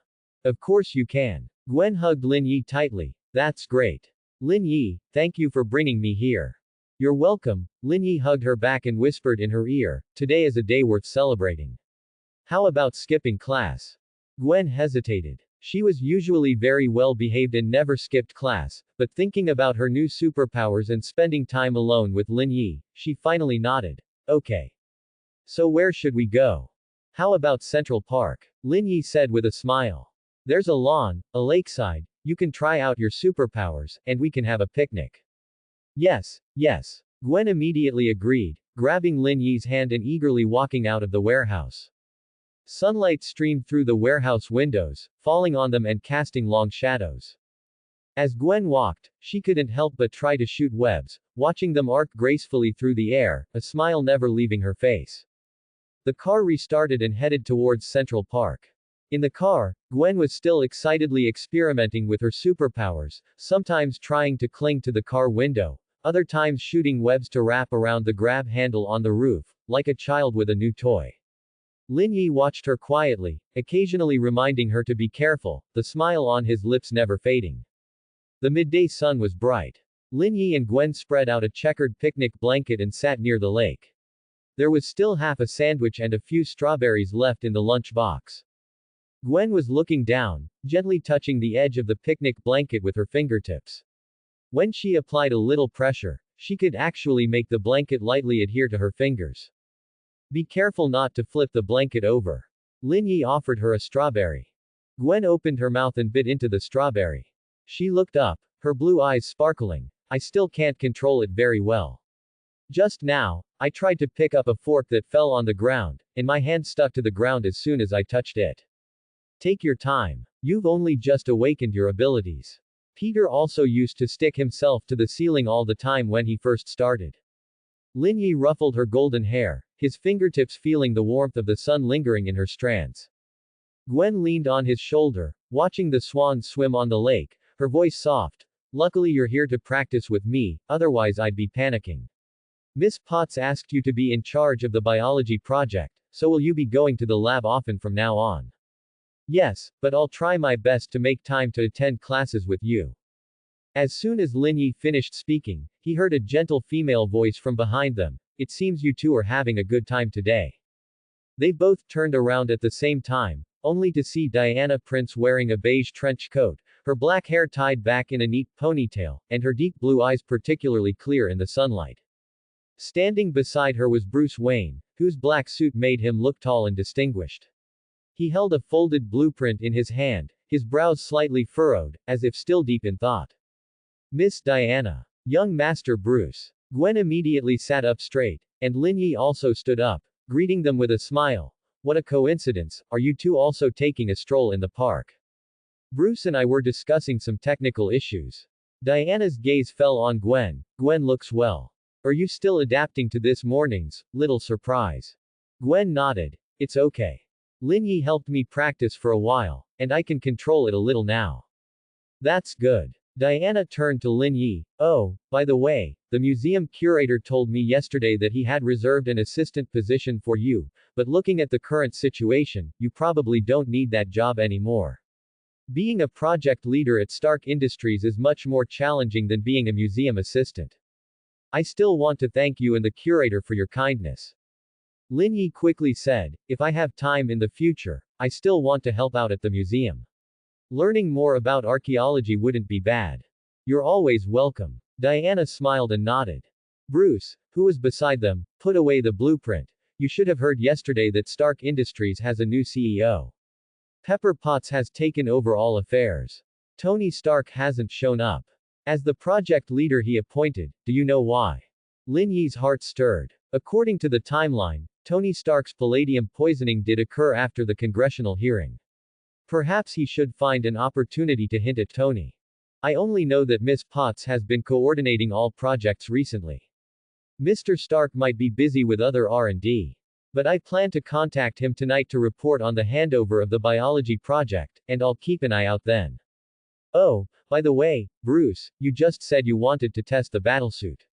Diana said, "Is the technical difficulty you mentioned still the compatibility issue of the energy core?" At the mention of the battlesuit, Bruce's attention was immediately drawn. Yes, although the new battlesuit's defense has improved, its weight has increased by 15%. The existing energy core cannot support long-term operations, and the flexibility of the joints is also affected. I've revised the design 3 times just now, but I still haven't found a balance, he said, unfolding the blueprint and handing it to Diana. Lin Yi and Gwen also leaned in to look. The blueprint showed the prototype of the bat suit, marked with dense parameters. The problem areas at the joints were circled in red, and a sticky note was attached to the energy core's position, stating, output efficiency less than 38%. Gwen was completely confused, but Lin Yi stared at the blueprint, his finger gently tapping the energy core's annotation. He remembered that in the original DC Comics, Batman's later battlesuits would adopt a solar-assisted energy circulation system, and the joints would use memory alloy combined with nano-hydraulic rods, which could both reduce weight and improve flexibility. Bruce's current problem could be solved with this idea. Perhaps you could try a dual energy core. Lin Yi suddenly spoke, attracting the attention of Bruce and Diana. The main core would use your current neodymium iron boron magnetic energy core, and you could add a small solar auxiliary core on the back. It could store energy during the day and serve as a backup at night, reducing the load on the main core. Additionally, the armor plates at the joints could be replaced with liquid memory alloy, and then embedded with miniature nano-hydraulic rods. The weight could be reduced by 10%, and flexibility could also be significantly improved. He paused, pointing to the joint annotations on the blueprint. Look here, the current design uses fixed armor plates, which create gaps during movement, making them vulnerable to attack. By switching to memory alloy, the armor plates can automatically adjust their shape according to joint movement, eliminating gaps and not affecting flexibility. Moreover, the output of the solar core can be linked with the main core. During movement, the main core handles 70% of the energy, and the auxiliary core handles 30%, which can double the endurance. Bruce's eyes lit up instantly. Dual core linkage, liquid memory alloy, nano-hydraulic rods, yes. This can solve both the weight problem and improve endurance. How did I not think of that? He looked up at Lin Yi, his eyes full of shock. This technical difficulty that had troubled him for a week, Lin Yi had actually provided a perfect solution in just a few sentences, even adding details for defense optimization. This level of technical sensitivity was even more impressive than Wayne Enterprises' chief engineer. Diana also looked at Lin Yi in surprise. Lin Yi, are you also so knowledgeable about mechanical engineering? I thought you specialized in biochemistry and energy. I just occasionally read some mechanical design materials. I didn't expect it to come in handy. Lin Yi smiled modestly. This was all the cheat given by the original plot. Ding. Detected strong shock plus approval from Bruce Wayne, gained plus 200 shock points. Ding. Detected moderate shock plus admiration from Diana Prince, gained plus 100 shock points. Ding. Detected mild shock plus adoration from Gwen, gained plus 50 shock points. Ding. Current cumulative shock points, 24,550 points. System evaluation. Host, your cross-disciplinary genius persona is becoming more and more solid. Even Batman is amazed by you. Next time, you can try helping him design the Batmobile, the shock points will definitely double. Bruce put away the blueprints, took a deep breath, and his gaze towards Lin Yi completely changed. He pondered for a few seconds, then suddenly said, Lin Yi, you've solved such a huge problem for me, I should thank you. Gwen has just awakened her spider abilities and probably needs a suitable suit, right? I'll have Wayne Enterprises Lab custom make one for her, using the best materials and design. What do you think? Gwen's eyes instantly widened, and she said in surprise, really? I can have my own suit. Lin Yi was also a little surprised. That would be great, thank you, Bruce. But regarding the design, I have an idea, I wonder if it can be realized. Tell me. I hope the suit's main color is white, with pink lines, and a black spider emblem on the back. The material should be lightweight but strong in defense, and the joints should be flexible for easy movement. Lin Yi described the classic design of Gwen's suit from Spider-Man into the Spider-Verse. Gwen, What do you think? Gwen nodded vigorously. I love it. White and pink go so well together. No problem. Bruce quickly jotted down the design requirements. We'll have a sample for you within 3 days, we can adjust it further based on Gwen's needs then. Diana said, it seems you two had quite a fruitful day. Oh, by the way, Lin Yi, regarding the wishing stone you reminded me about, the museum has locked it in the underground vault, guarded by security 24 hours a day. There shouldn't be any problems. Lin Yi said, that's good. That stone is very dangerous, absolutely no one should touch it, especially don't try to make a wish, the price is too great. I understand, I've already emphasized that to all staff members. Diana nodded. Bruce heard, wishing stone, but didn't ask further. He was currently more concerned with the modifications to the suit and Gwen's suit design. Other matters could wait for now. Gwen whispered, let's sit a little longer. I want to visit the lab this afternoon, okay? Sure. Lin Yi nodded, then turned to Diana and Bruce and said, want to sit for a bit longer with us? We still have strawberries and juice. No, I still need to go back to the museum to handle work. Diana stood up and straightened her trench coat. Bruce probably also needs to rush back to modify the suit design, right? Bruce was indeed a bit impatient and nodded. I'll head back to the lab first. I'll contact you when the suit sample is ready. Lin Yi, next time you have technical questions, perhaps we can discuss them again. You're welcome anytime. Lin Yi replied. After Diana and Bruce left, Gwen leaned on Lin Yi's shoulder, watching their retreating figures, and whispered, young Master Bruce seems a bit cold, but he's actually quite nice, and Miss Diana is also very gentle. Yes, they are all good people. Lin Yi gently stroked her hair, but in his mind, he was planning to contact Stark that evening. He had to find a way to warn Stark about the palladium poisoning. Perhaps he could approach it from the angle of Tony's father, Howard, which would neither expose his knowledge of the plot nor help him. Gwen seemed to sense his thoughts, looked up and asked, are you thinking about Mr. Stark? I'm a bit worried about his situation. Lin Yi nodded. I'll ask him about it when I contact him tonight. I'm not a bad person, I just have bad luck. Flint Marko, Spider-Man 3 inches, 2007. The abandoned shipyard in Brooklyn reeked of rust and the salty scent of the sea. Norman Osborn leaned against a rusty steel furnace, his green eyes filled with gloom. Since escaping from prison, he had been hiding here. Dr. Connors, meanwhile, was adjusting a pale green serum nearby, a potion that could temporarily stabilize his Green Goblin persona, but its effects were becoming shorter and shorter. Creak. The dilapidated iron door was pushed open. Jerome the Joker, with a colorful lollipop in his mouth, walked in with exaggerated steps. Harley Quinn followed behind him, brandishing a baseball bat covered in pink paint and humming an off-key children's song. Behind the two, a middle-aged man in a gray jacket followed. The man clutched a bulging canvas bag tightly in his hand, his eyes scanning the surroundings warily, as if guarding against something. Norman, Connors, look who I brought. Jerome took the lollipop out of his mouth, his voice shrill and excited. Let's give a warm welcome to Mr. Flint Marko. Harley immediately clapped along, her baseball bat tapping a thump thump sound in her palm. Mr. Marko is super cool. He can turn New York into a sandcastle. Connors put down the serum in his hand and pushed up the glasses on his nose. Marko. I remember him, a frequent visitor to New York bank robberies, a thug who only uses brute force. What we need now is power to fight Spider-Man, Wonder Woman, and Iron Man, not a bank-robbing sand bandit.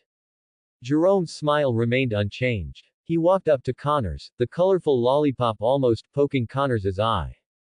Connors, don't be so irritable, I never said Mr. Marko was just a robber. He turned to Flint. Marko, show them your skill. Flint took a deep breath and slowly released his grip on the canvas bag. The next second, his arms suddenly began to change. His skin gradually turned sandy yellow, his muscles visibly swelled, and his fingers transformed into sharp, gritty claws. He raised his hand and swung it fiercely at a nearby abandoned iron barrel. With a bang, the barrel was instantly smashed to pieces, fragments mixed with sand scattering across the floor. His claws even carved a deep gash into the ground. Mutant. Connor's pupils contracted. He finally understood why Jerome had brought this man. His abilities were not only destructive but also immune to physical attacks. Against Spider-Man's webs and ordinary bullets, he was a natural nemesis. Flint retracted his sand-transformed arm, returning to human form. I don't care who you want to fight, and I don't care what your plans are.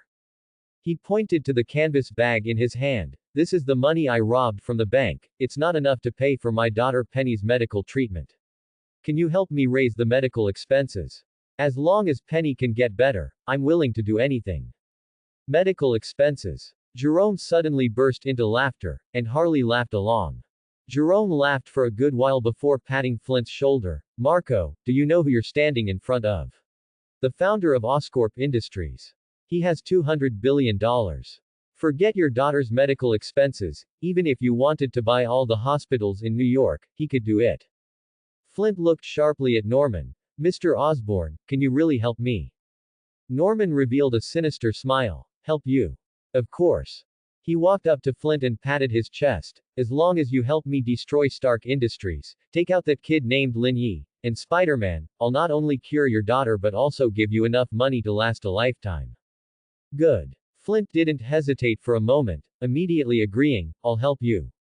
As long as Penny can be saved, I'll do anything. Connors watched the scene before him, his brow furrowed even deeper, but he didn't refute further. The addition of Sandman indeed significantly strengthened their forces. What about Iron Man then? He's not afraid of some sand monster. Oh, you mean Tony? Jerome licked his lollipop, he's dying. That playboy is being poisoned by the palladium reactor in his chest. I heard from an informant that he can barely stand now, he just wears his armor to keep up appearances. Oh, and I also contacted Mr. Magneto, Eric. Although he refused to cooperate with us, I guess once we start fighting Stark and Wayne, he'll definitely come to join the fun. After all, the conflict between humans and mutants isn't that easy to resolve. Norman's smile grew more sinister. Very good. This is excellent. Stark, Wayne, Lin Yi, Spider-Man. Everyone who looked down on me, everyone who put me in prison, I will make them pay. Jerome clapped his hands and said excitedly, then it's settled. Tonight we'll go make a little commotion, to let the people of New York know that we're back. Harley raised her baseball bat and shouted, awesome. Causing destruction is the most fun. Flint clenched his fists. As long as he could save Penny, he didn't care what he became, or how many people he had to hurt. Top floor of the Stark Industries tower. Lin Yi, dressed in a white lab coat, scrolled through a tablet, which displayed progress data for the Biological Regeneration Project and the Civilian Energy Project. Pepper Potts sat on the leather sofa opposite him, holding a cup of coffee. Lin Yi, your efficiency is truly remarkable. The prototypes for the Civilian Energy Project are already 30% complete, and the animal experiment data for the Biological Regeneration Project is very stable. Just now, several engineers were telling me that your idea of nanobot cell repair is at least 5 years more advanced than their previous proposals. You flatter me, Ms. Potts. Lin Yi put down the tablet. It's all thanks to the team. The engineers provided a lot of technical support, and you helped me immensely with resource allocation. I merely did my part. Oh, by the way, Ms. Potts, I'd like to recommend someone to join the project team as an intern. Gwen Stacy, the girl who was with me at the expo last time. She's a biochemistry major at Empire State University, has excellent grades, and is very interested in the Biological Regeneration Project. She should be able to help. Ms. Gwen. Potts smiled. Of course. You are now the project lead at Stark Industries, so you have the final say on personnel arrangements for the project team. Never mind making her an intern, even if you just want her to come to the project team to drink coffee, as long as it doesn't affect progress, it's fine. Lin Yi scratched his head a little sheepishly. Thank you, Ms. Potts. I'll make sure she works hard and doesn't affect project progress. I believe you, Potts said with a smile, taking a sip of coffee. Lin Yi's tone changed. I heard Mr. Stark hasn't been doing too well recently, and I wanted to ask if there's anything I can help with. After all, the Civilian Energy Project has many technical details that might require his guidance. Potts sighed, putting down her coffee cup. He's been very irritable lately. She rubbed her temples. Ever since the congressional hearing last time, he's been staying at the villa, rarely coming to the company. Every day, he wears his suit, plays ear-splitting music, and sits on the sofa staring blankly with a donut in his hand. Sometimes he'll suddenly lose his temper and smash things in the villa to pieces. Yesterday, Colonel Rhodes went to see him to try and persuade him to go to the hospital for a checkup, but they ended up arguing and even fought in their suits, destroying half the villa's garden. Now Rhodes can't do anything but let him be. Lin Yi understood. This was exactly how Tony was after palladium poisoning, just as he remembered. The palladium toxicity had spread throughout his body. Tony knew he was dying but couldn't find a substitute element, so he could only use irritability and decadence to hide his inner fear. Ms. Potts. Lin Yi hesitated for a moment before speaking. I have some background in psychology, and perhaps I could try talking to Mr. Stark. Sometimes, when people are in despair, what they need isn't a conventional solution. Potts looked up at Lin Yi, hesitating for a few seconds. Can you really? We've tried many things, psychologists, pastors, even his old comrades, nothing worked. I can't guarantee it will work, but I can try. Lin Yi's tone was sincere. Mr. Stark is a very intelligent man, he's just temporarily stuck in a difficult situation. Perhaps approaching him from a different angle might yield a different result. Potts was silent for a few seconds, then finally nodded. All right, I agree. She took out her phone and quickly composed a message. Tony is at a villa right now, still having a party. Should I have a driver take you there? No need to bother the driver, Ms. Potts, Lin Yi said with a smile. Gwen drove over in the Lincoln you assigned to me earlier. I can drive myself. Potts said. Okay, then be careful on your way. If you encounter any problems, call me anytime. Lin Yi stood up, picked up his jacket from the back of the chair. Thank you, Ms. Potts. I'll do my best. He walked out of the office and took the elevator down to the ground floor lobby. As he stepped out of the building, he saw a black Lincoln sedan parked by the roadside. Gwen, wearing a light blue dress, leaned against the car door, her long golden hair shimmering in the sunlight. When she saw Lin Yi emerge, her eyes immediately lit up.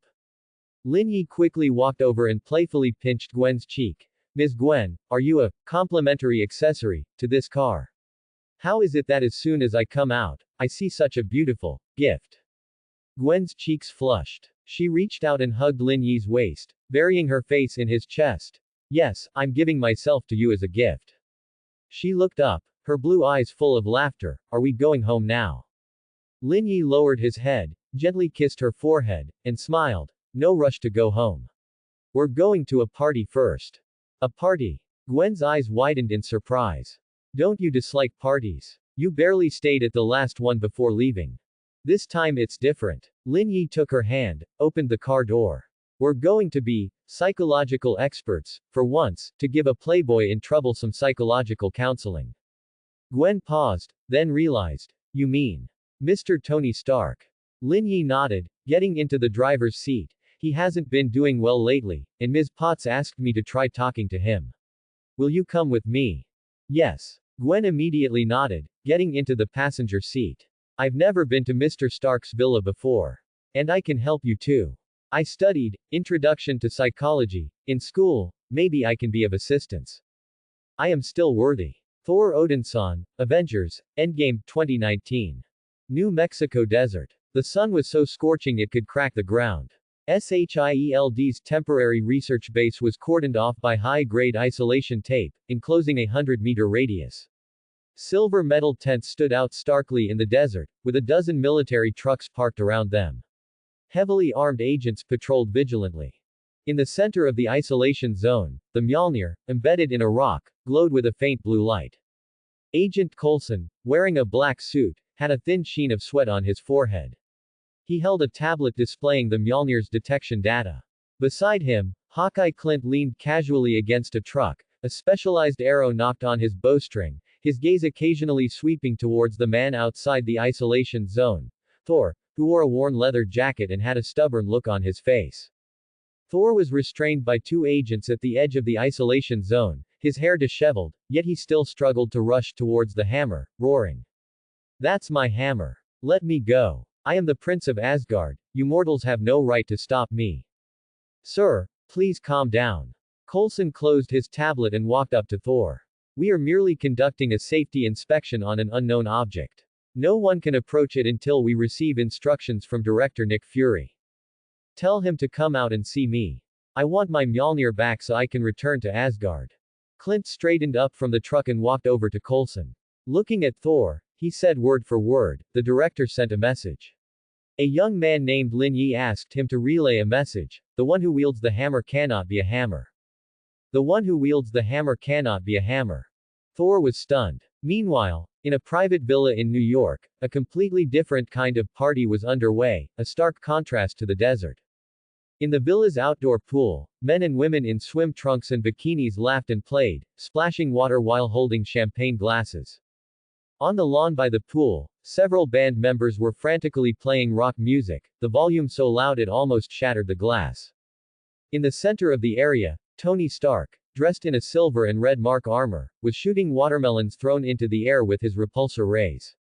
With a bang, the watermelon instantly exploded into fragments, its red flesh and juice splattering everyone around, eliciting exaggerated cheers. Another one. Mr. Stark, another one. Someone shouted, raising a glass, their face full of excitement. Tony laughed heartily, picked up a pineapple, and tossed it into the air. The repulsor ray fired again. The moment the pineapple exploded into fragments, he suddenly coughed. The armor's faceplate automatically opened, revealing his pale face, with faint dark circles under his eyes. The symptoms of palladium poisoning were becoming increasingly obvious. Even as he forced himself to revel, his body was constantly sending warnings. Tony, are you all right? A woman in a gold dress walked over, trying to support him, but Tony pushed her away. I'm fine. Don't touch me. Tony closed his faceplate again and picked up a durian. Let's do a big one. I'll show you what a real party is. Just then, the villa gate was pushed open, and Lin Yi and Gwen walked in. Gwen couldn't help but frown at the chaotic scene. It was her first time seeing such a wild party. The air was filled with a mixed scent of alcohol and perfume, along with the debris of exploded fruit, making it difficult to adapt. Lin Yi, on the other hand, was relatively calm. His gaze swept across the room and quickly locked onto Tony in the center of the area. He took Gwen's hand, walked through the reveling crowd, and approached Tony. Mr. Stark, hello. I'm Lin Yi. Ms. Potts asked me to come and talk to you. Tony was adjusting the armor's firepower parameters. Hearing the voice, he turned to Lin Yi. Pepper sent a psychologist. I'm not sick, I don't need counseling. Get out, don't disturb my party. I know you're not sick. Lin Yi smiled. I'm just here to discuss a technical issue with you, regarding the energy optimization of the arc reactor. I have a few new ideas that might solve your current, little problem. Tony's movements paused. He sized up Lin Yi, his eyes under the faceplate full of vigilance. What do you know? I know your reactor uses palladium, Lin Yi said calmly, and I also know that the radiation from palladium is harming your body. You've been looking for a substitute element, but you haven't succeeded. Tony abruptly clenched his fist, and the energy from his repulsor rays instantly lit up, pointing at Lin Yi. Who told you to investigate me? Pepper. Or shield. The surrounding revelry instantly ceased. Everyone looked at the scene in horror, and the band stopped playing. The air instantly solidified. Gwen nervously grabbed Lin Yi's arm and whispered, Lin Yi, maybe we should leave first. Lin Yi patted Gwen's hand, signaling her not to worry, then looked at Tony, his tone still calm. No one told me to investigate you, I figured it out myself. I've studied your public patents, and combined with your recent condition, it's easy to deduce. Moreover, I have a way to help you find a substitute element. But not here, and not with so many spectators. Tony stared at Lin Yi, seemingly judging the truth of his words. After a few seconds, he slowly retracted the energy from his repulsor rays. Why should I believe you? Because I can decipher your reactor formula and propose an optimization plan, Lin Yi smiled. And, you don't have any other options now, do you? Tony fell silent. He knew Lin Yi was telling the truth. He had tried all known elements, but none could replace palladium, and JARVIS's simulations showed that his time was running out. If Lin Yi truly had a way, even if there was only a 1 in 10,000 chance, he was willing to try. Everyone get out. Tony suddenly shouted at the entire party. The reveling crowd instantly panicked, grabbing their belongings and scrambling out the door. In less than 5 minutes, only Lin Yi, Gwen, and Tony remained in the villa. On the lawn by the pool, fruit debris and wine glasses were scattered, and the band's instruments were left aside, making the scene exceptionally messy. Tony opened his faceplate, his face even paler than before. He coughed a few times and looked at Lin Yi. Tell me, what's your method? Not so fast. Lin Yi smiled and said to Gwen. Gwen, could you please go inside and pour 2 glasses of wine? Use Tony's treasured 1982 Lafite, thank you. Gwen nodded and turned to walk into the villa. Tony watched Gwen's retreating figure, then looked at Lin Yi. What exactly do you want to do? Beating around the bush isn't my style. I just want you to relax a bit. Lin Yi walked to the edge of the pool, picked up an apple that hadn't been blown away, wiped off the dust, and said, You're too tense right now. Your brain is in an excited state and can't think calmly. And solving problems requires calmness. He took a bite of the apple and continued. You've been looking for a substitute for palladium, but you've focused on known elements. But have you ever considered that perhaps the substitute element isn't already existing, but needs to be created? Create elements. Tony frowned. That's impossible. The periodic table is already complete, there can't be any new stable elements. Why not? Lin Yi countered, your father, Mr. Howard Stark, was a great scientist. Was the future energy he researched back then truly just theoretical? Have you ever carefully examined the belongings he left behind? For instance, those seemingly disorganized manuscripts, or the old equipment in his lab. Tony was stunned. He had indeed rarely looked at his father's belongings. In his heart, his father had always been a strict, cold man who rarely cared for him, and even when he was a child, he hadn't spent much time with him. He always felt that his father's research was outdated and not worth his attention. There was a reason your father abandoned weapon development back then and turned to researching clean energy, Lin Yi continued to guide him. He might have foreseen the problem with palladium long ago, and even found a solution, but didn't have time to complete it. You are his son, you inherited his wisdom and his unfinished ambition. Perhaps the answer lies in the place you've always overlooked. At this moment, Gwen walked over with 2 glasses of red wine, handed one to Lin Yi and one to Tony, then stood beside Lin Yi, quietly watching the two. Tony took the red wine and slowly swirled it. He remembered the notebook his father gave him before his death, filled with strange drawings and formulas. He had always thought it was just his father's casual scribbles and had never seriously looked at it. Could it be, the answer really was in that notebook? Tony opened his mouth, wanting to say something, but didn't know how. He looked at Lin Yi, the wariness in his eyes gradually fading. You don't need to find the answer right now, Lin Yi said, sensing Tony's wavering. What you need is to calm down, to get to know your father again, to look at the things he left behind. Perhaps, when you truly understand him, the answer will naturally appear. He took a sip of red wine, his tone softening. Ms. Potts is very worried about you, and Stark Industries needs you too. You're not alone, there's no need to shoulder everything by yourself. Tony was silent for a long time, then looked up at Lin Yi. What if I can't find the answer? Then come find me, Lin Yi smiled. I have a few backup plans. Although they're not as perfect as creating elements, they can at least temporarily alleviate the symptoms of palladium poisoning and buy you more time. Tony was silent for a few seconds. Thank you, he said in a low voice. It was the first time he had thanked someone he had only known for a short while. Lin Yi smiled and stood up. You're welcome. It's getting late, so we won't disturb you any longer. I hope to see a better Iron Man next time. He took Gwen's hand and turned to walk towards the villa entrance. Ding. Detected strong shock plus gratitude from Tony Stark, gained 180 shock points. Ding. Detected strong adoration plus relief from Gwen, gained 90 shock points. Current total, 24,470 points. System evaluation. Hosts, psychological counseling, is textbook level.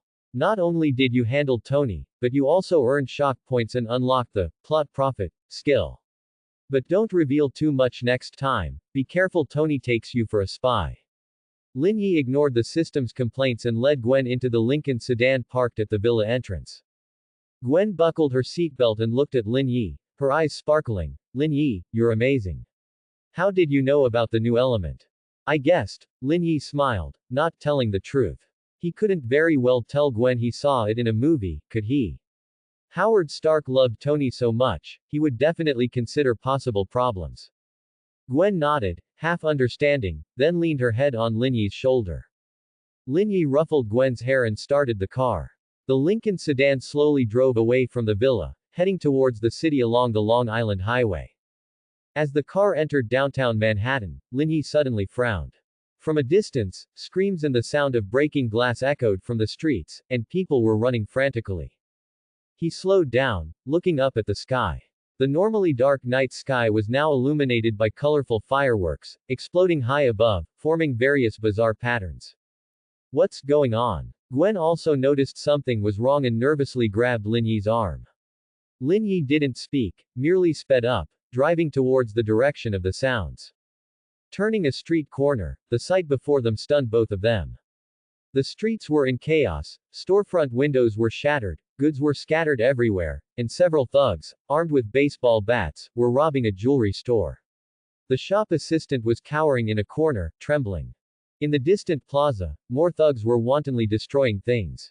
Someone had set a car on fire, flames soaring, thick smoke billowing. And at the top of the city's tallest building, the Empire State Building, two figures were wildly waving their arms. Linyi used his supervision to get a closer look, and his pupils constricted. It was Jerome Velasca and Harley Quinn.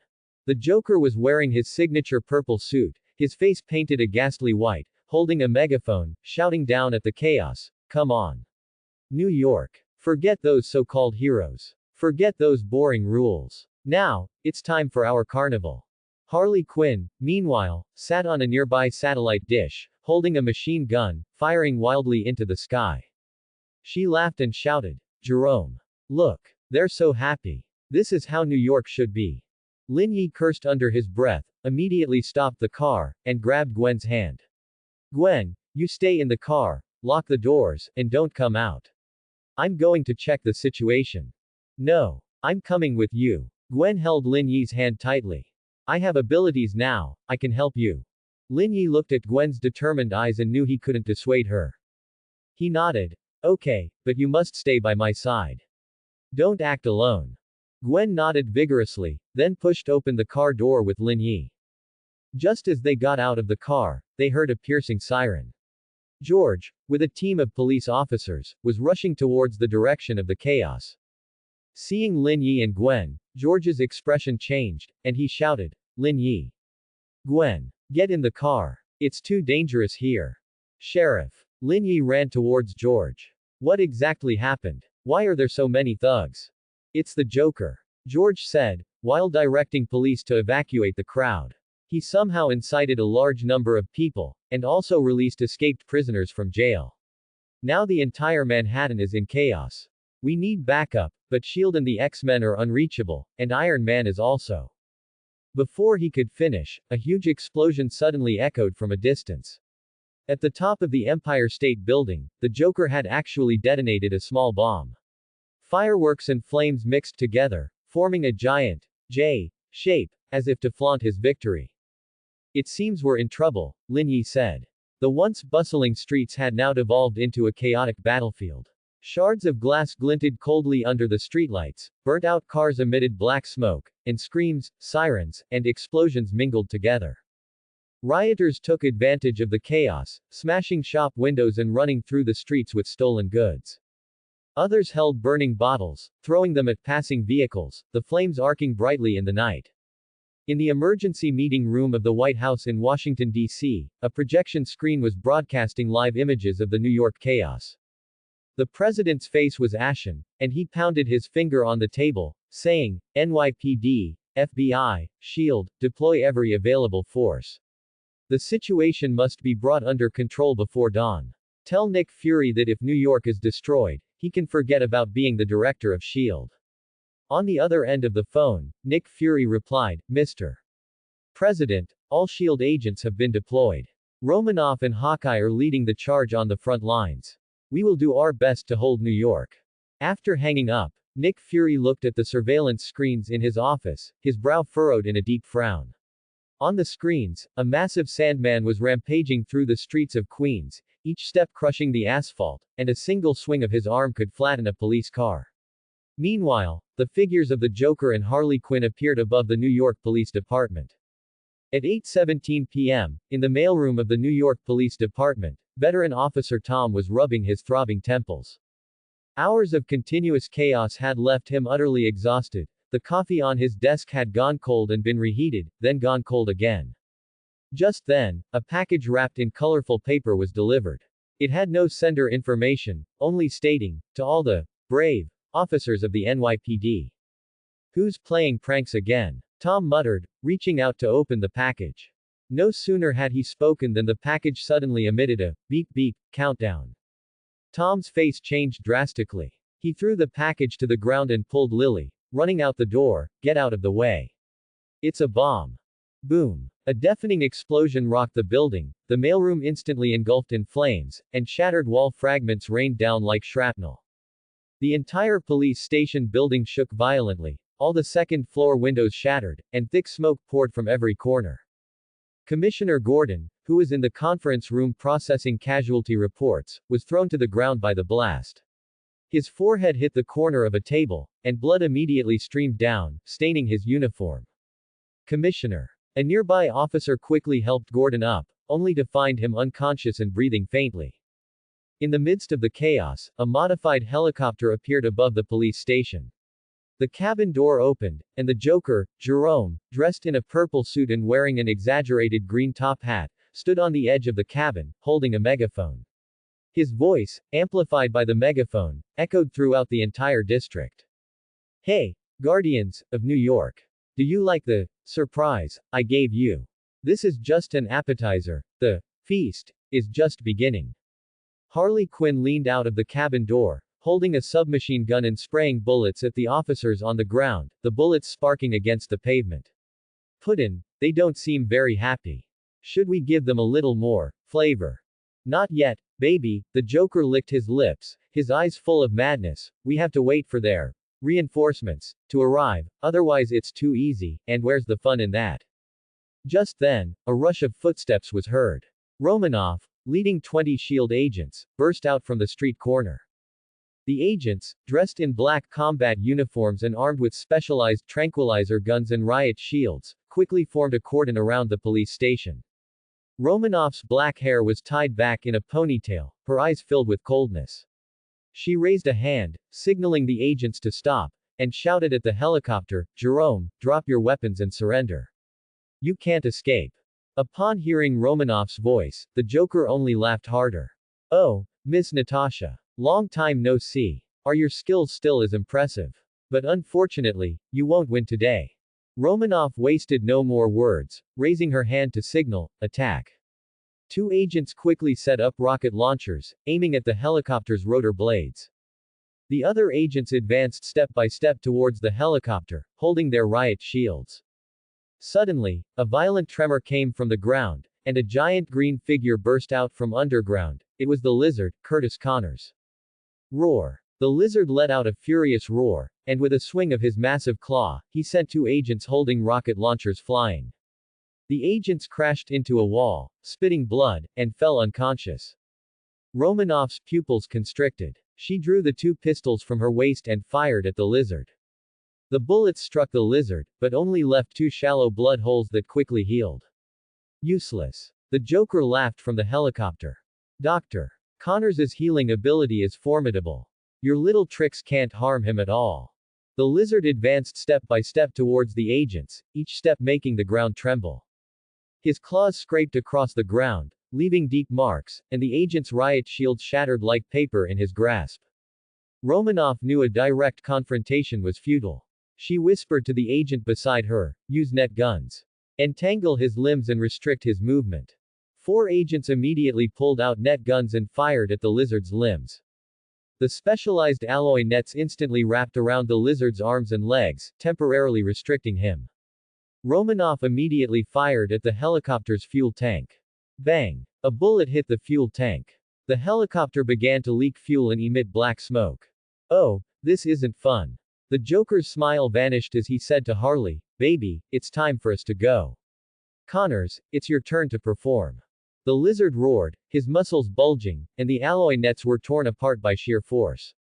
He leapt, jumping beneath the helicopter and grabbing its landing gear with his claws. The helicopter, trailing black smoke, flew towards the direction of Stark Industries' tower. Romanoff watched the receding helicopter, clenching her fists. She walked over to the unconscious Gordon and said to the arriving medical personnel, "Quick, get him to the nearest hospital." At Peter's house in Queens, the aroma of tomato soup wafted from the kitchen. Aunt May, wearing an apron, was spooning the last ladle of soup into a bowl, calling out to the living room, "Peter, wash your hands and come eat. The soup's getting cold." Peter sat on the sofa, holding his phone. The screen displayed live news reports of the chaos in New York, the appearance of Sandman in Queens, the bombing of the Manhattan police station, and the Joker and the Lizard escaping together. "Peter, what are you staring at?" Aunt May walked out with the soup. Peter quickly put away his phone. "Nothing, Aunt May, just some difficult schoolwork. Oh, by the way, I just got a message from Ned. He said we have an urgent group project due, so I need to go to his house. I might be back late." "You have to go this late?" Aunt May sounded worried. "It's not safe outside. Why don't you go tomorrow?"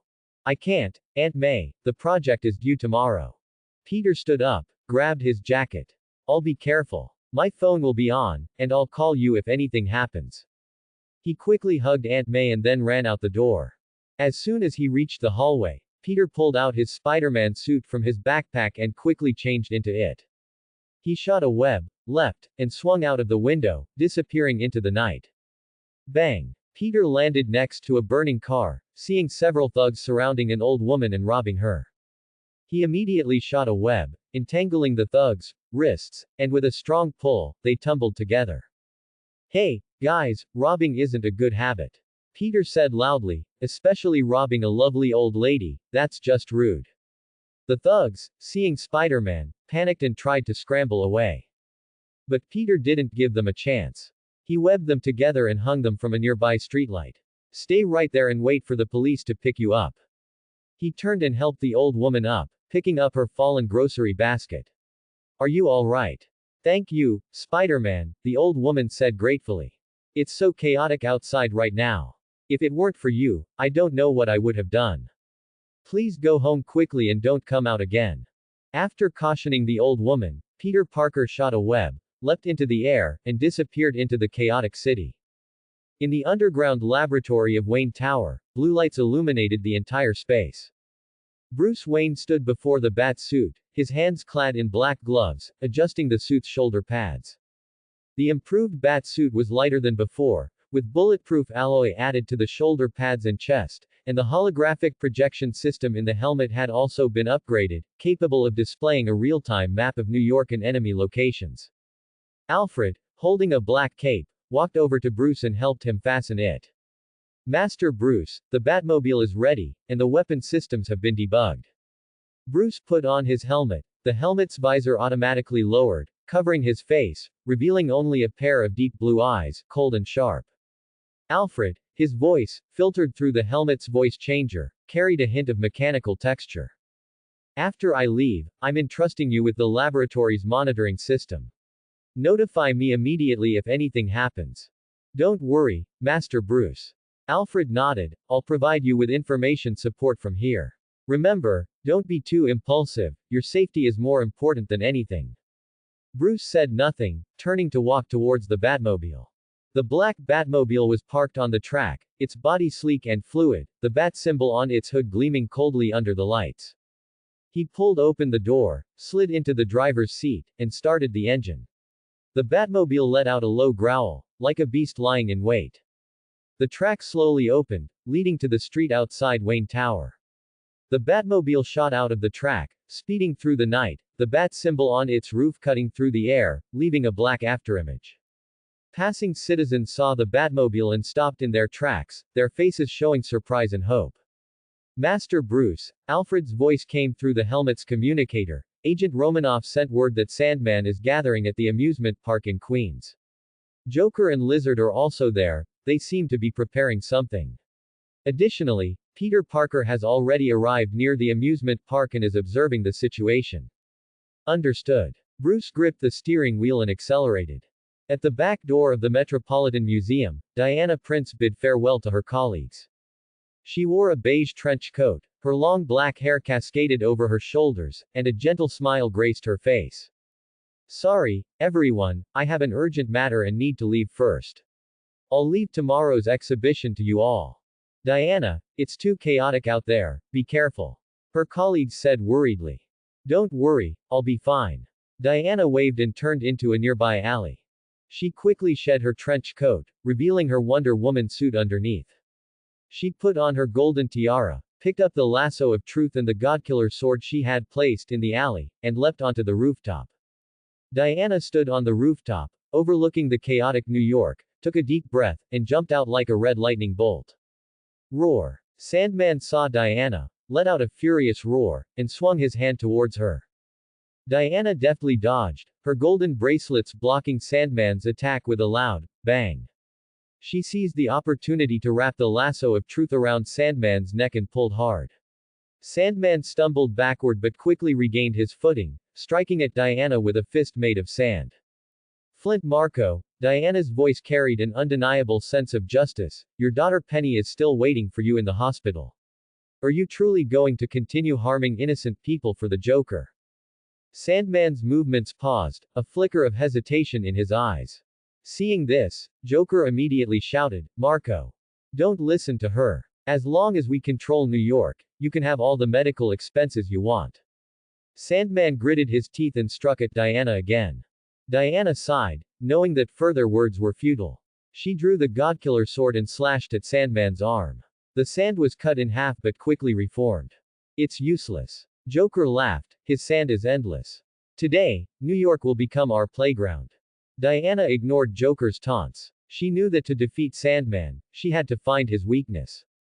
She parried with Sandman while observing her surroundings. There were many water pipes in the amusement park. If she could drench the sand with water, she could restrict his movements. Just then, a web line suddenly wrapped around Sandman's leg, and Peter's voice came through, Ms. Diana. I'm here to help you. Diana turned to see Spider-Man firing webs at Sandman, binding his legs together. She nodded and ran towards the amusement park's water pipes, cutting them with the Godkiller sword. Water gushed out, drenching Sandman.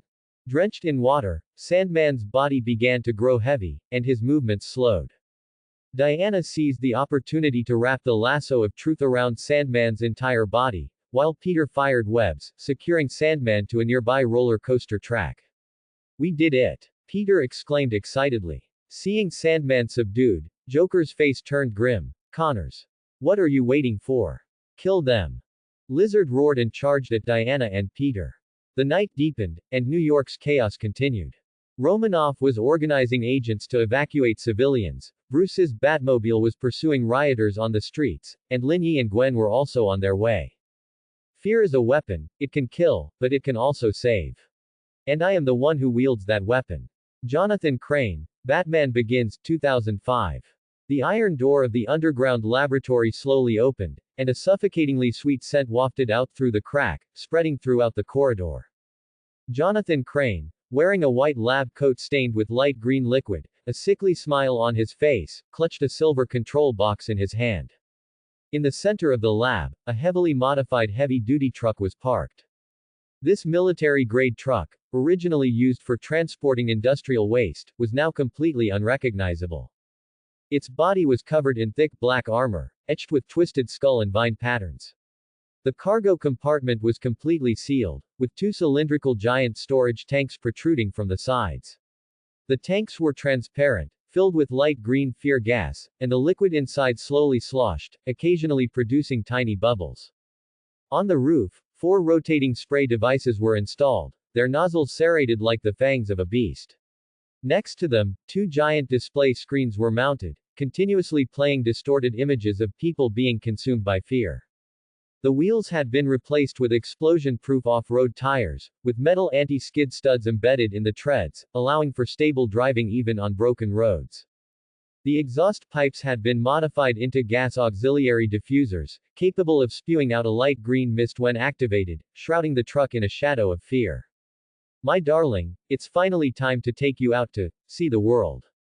Crane walked to the truck, gently caressing the outer shell of the storage tank, his tone as tender as if he were addressing a lover. New York is such a large, testing ground, enough for us to collect countless data. Fear is the most authentic human emotion, and I will make everyone understand this truth. He opened the driver's door and climbed in. The driver's seat was surrounded by various dashboards, displaying data such as gas concentration, spray range, and vehicle speed. Crane pressed the red button on the control box, and the storage tanks made a gurgling sound as the light green gas began to flow through the pipes to the spray devices on the roof. He started the truck, and the engine let out a low roar, like a giant beast awakening. The truck slowly drove out of the underground laboratory and onto the streets of New York. New York was already in chaos. Thugs ran wildly through the streets, burning cars emitted black smoke, and citizens screamed as they hid in shops or stairwells. Crane watched the chaos outside the window, the smile on his face growing increasingly manic. He turned on the truck's loudspeaker, his voice distorted by a voice changer, becoming hoarse and eerie, echoing throughout the entire block. Greetings, citizens of New York. I am Jonathan Crane, and you can call me Scarecrow. The chaos and fear you are experiencing now are just an appetizer. My truck is loaded with enough fear gas to drive all of New York into madness. As soon as I press the button, truth will envelop every street, and your deepest fears will become reality. Don't think about escaping, and don't count on those so-called heroes. Spider-Man is fighting the lizard, Batman is chasing thugs, Wonder Woman is busy protecting civilians, and Iron Man, he's dying. Today, New York is my testing ground, and you are all my test subjects. Enjoy the fear, for this is your truest form. The loudspeaker's voice reverberated through the streets, and the already panicked citizens became even more desperate. A mother clutching her child screamed and rushed into a nearby apartment building, but stumbled and fell due to her haste. Several citizens attempting to drive away collided in their panic, and their cars instantly caught fire. Others, consumed by fear, began to push and hit each other, turning the street into an absolute hell on earth. Crane watched all of this and smiled contentedly. He steered the truck towards Times Square, the busiest area, where there were the most test subjects, and where his results could be seen by more people. The spray devices on the roof began to rotate slowly, and the light green gas spewed from the nozzles, forming a thin mist in the air that spread outwards. Anyone who inhaled the gas instantly had vacant eyes, then began to scream and run wildly. Some even curled up on the ground, flailing their fists at the air, as if fighting non-existent monsters. Excellent, this is exactly the effect I wanted. Crane excitedly slapped the steering wheel. The power of fear, how wonderful. In the living room of Stark's villa, the rock music was turned up to maximum volume, and AC/DC's Back in Black echoed through the room. A huge hole had been smashed in the wall, revealing the rebar and electrical circuits inside. Various parts were scattered on the floor. Armor arms, core components of arc reactors, and disassembled computer screens. The chandelier on the ceiling swayed precariously. Tony Stark knelt on the ground, a pile of his father Howard Stark's relics spread before him, a yellowed notebook, a few old photographs, and an exquisite miniature model, the 1974 Stark Expo, made to a 1/100 scale, with details so intricate that every street lamp was clearly visible. The irritation from his palladium poisoning had long vanished, replaced by an almost fanatical focus. Jarvis analyzed the model's structure again, focusing on the layout of the central exhibition hall. Tony's eyes were fixed on the holographic projection. Yes, sir. Jarvis's voice sounded, and the miniature model in the holographic projection began to rotate. The central exhibition hall was magnified, and the lines gradually became clearer. As the analysis deepened, the layout of the exhibition hall slowly rearranged itself, forming a three-dimensional atomic structure. Around the spherical atomic nucleus, electrons rotated along specific orbits, forming a stable and symmetrical structure, clearly a new element that had never been discovered before. My God. Tony stood up abruptly. He left the answer for me long ago. He knew I would encounter the problem of palladium poisoning, so he hid the structure of the new element in the Expo model. He had previously tried countless elements as substitutes for palladium, but all had failed. And this new element left by his father Howard, from its atomic structure, appeared extremely stable, with energy output efficiency far exceeding palladium, and most importantly, it was non-toxic. This was practically a cure, tailor-made for him. Sir, the atomic structure analysis of the new element is complete. Stability rating, 98.7%. Energy output simulation results, 300% superior to palladium. No toxicity risk. Jarvis's voice came through. However, synthesizing the new element requires extreme conditions that cannot be achieved in a normal laboratory. I know. Tony said, we need a compact particle accelerator, like a Large Hadron Collider, but smaller in size and higher in power. We'll use laser beams to accelerate particles, make them collide in a vacuum environment, simulating the extreme conditions after the Big Bang, and that way we can synthesize the new element. He immediately sprang into action. He removed the arc reactor's energy core from his armor to use as the accelerator's power source. He disassembled the laser generator from the lab and modified it into a particle acceleration device. He built a vacuum chamber with titanium alloy plates to ensure the collision process was undisturbed. Then he connected it to the computer, allowing Jarvis to calculate the particles, speed and collision angles in real time. The villa was a hive of activity, Tony moving with astonishing speed. Sweat dripped from his forehead onto the parts on the floor, yet it did not affect his concentration in the slightest. He occasionally coughed a few times, the traces of palladium poisoning on his chest having deepened due to his earlier agitation, but he didn't care. As long as he could synthesize the new element, as long as he could live, this bit of pain was nothing. Sir, Ms. Potts is requesting a video call. Shall I connect? Jarvis's voice interrupted Tony's movements. Tony paused for a moment, then pressed the connect button. In the holographic projection, Pepper's figure appeared. She was wearing a business suit, her hair a bit disheveled, and the background was the Stark Industries building office, with the chaos of New York streets visible outside the window. Tony. Are you alright? I called you earlier and you didn't answer. The villa's surveillance shows a complete mess. Are you okay? I'm fine, Pepper. Tony's tone instantly softened. Just working on a little invention, didn't notice my phone. How are you? Is it safe in the tower? The tower is safe, I've already had security personnel seal all entrances. Pepper nodded. But the situation in New York is bad. Joker and Lizard are still causing trouble, and now a guy called Scarecrow has appeared, driving a truck and releasing toxic gas. Many citizens have been poisoned and are going crazy. Tony's expression darkened. He knew New York was chaotic, but he hadn't realized it was this serious. Listen, Pepper, stay in the office and don't go out. Lock the door and have security guards at the entrance. Tony said, I'll take care of things here very soon, then I'll come find you. You be careful, Tony. Pepper looked at him. I don't want anything to happen to you. Don't worry, I'll be fine. Tony tried to make himself look a bit more composed. I'm Iron Man, I don't go down that easily. Ending the video call, the smile vanished from Tony's face. Jarvis, speed up the assembly of the particle accelerator, calculate the shortest synthesis time. Tony said, we don't have time to waste.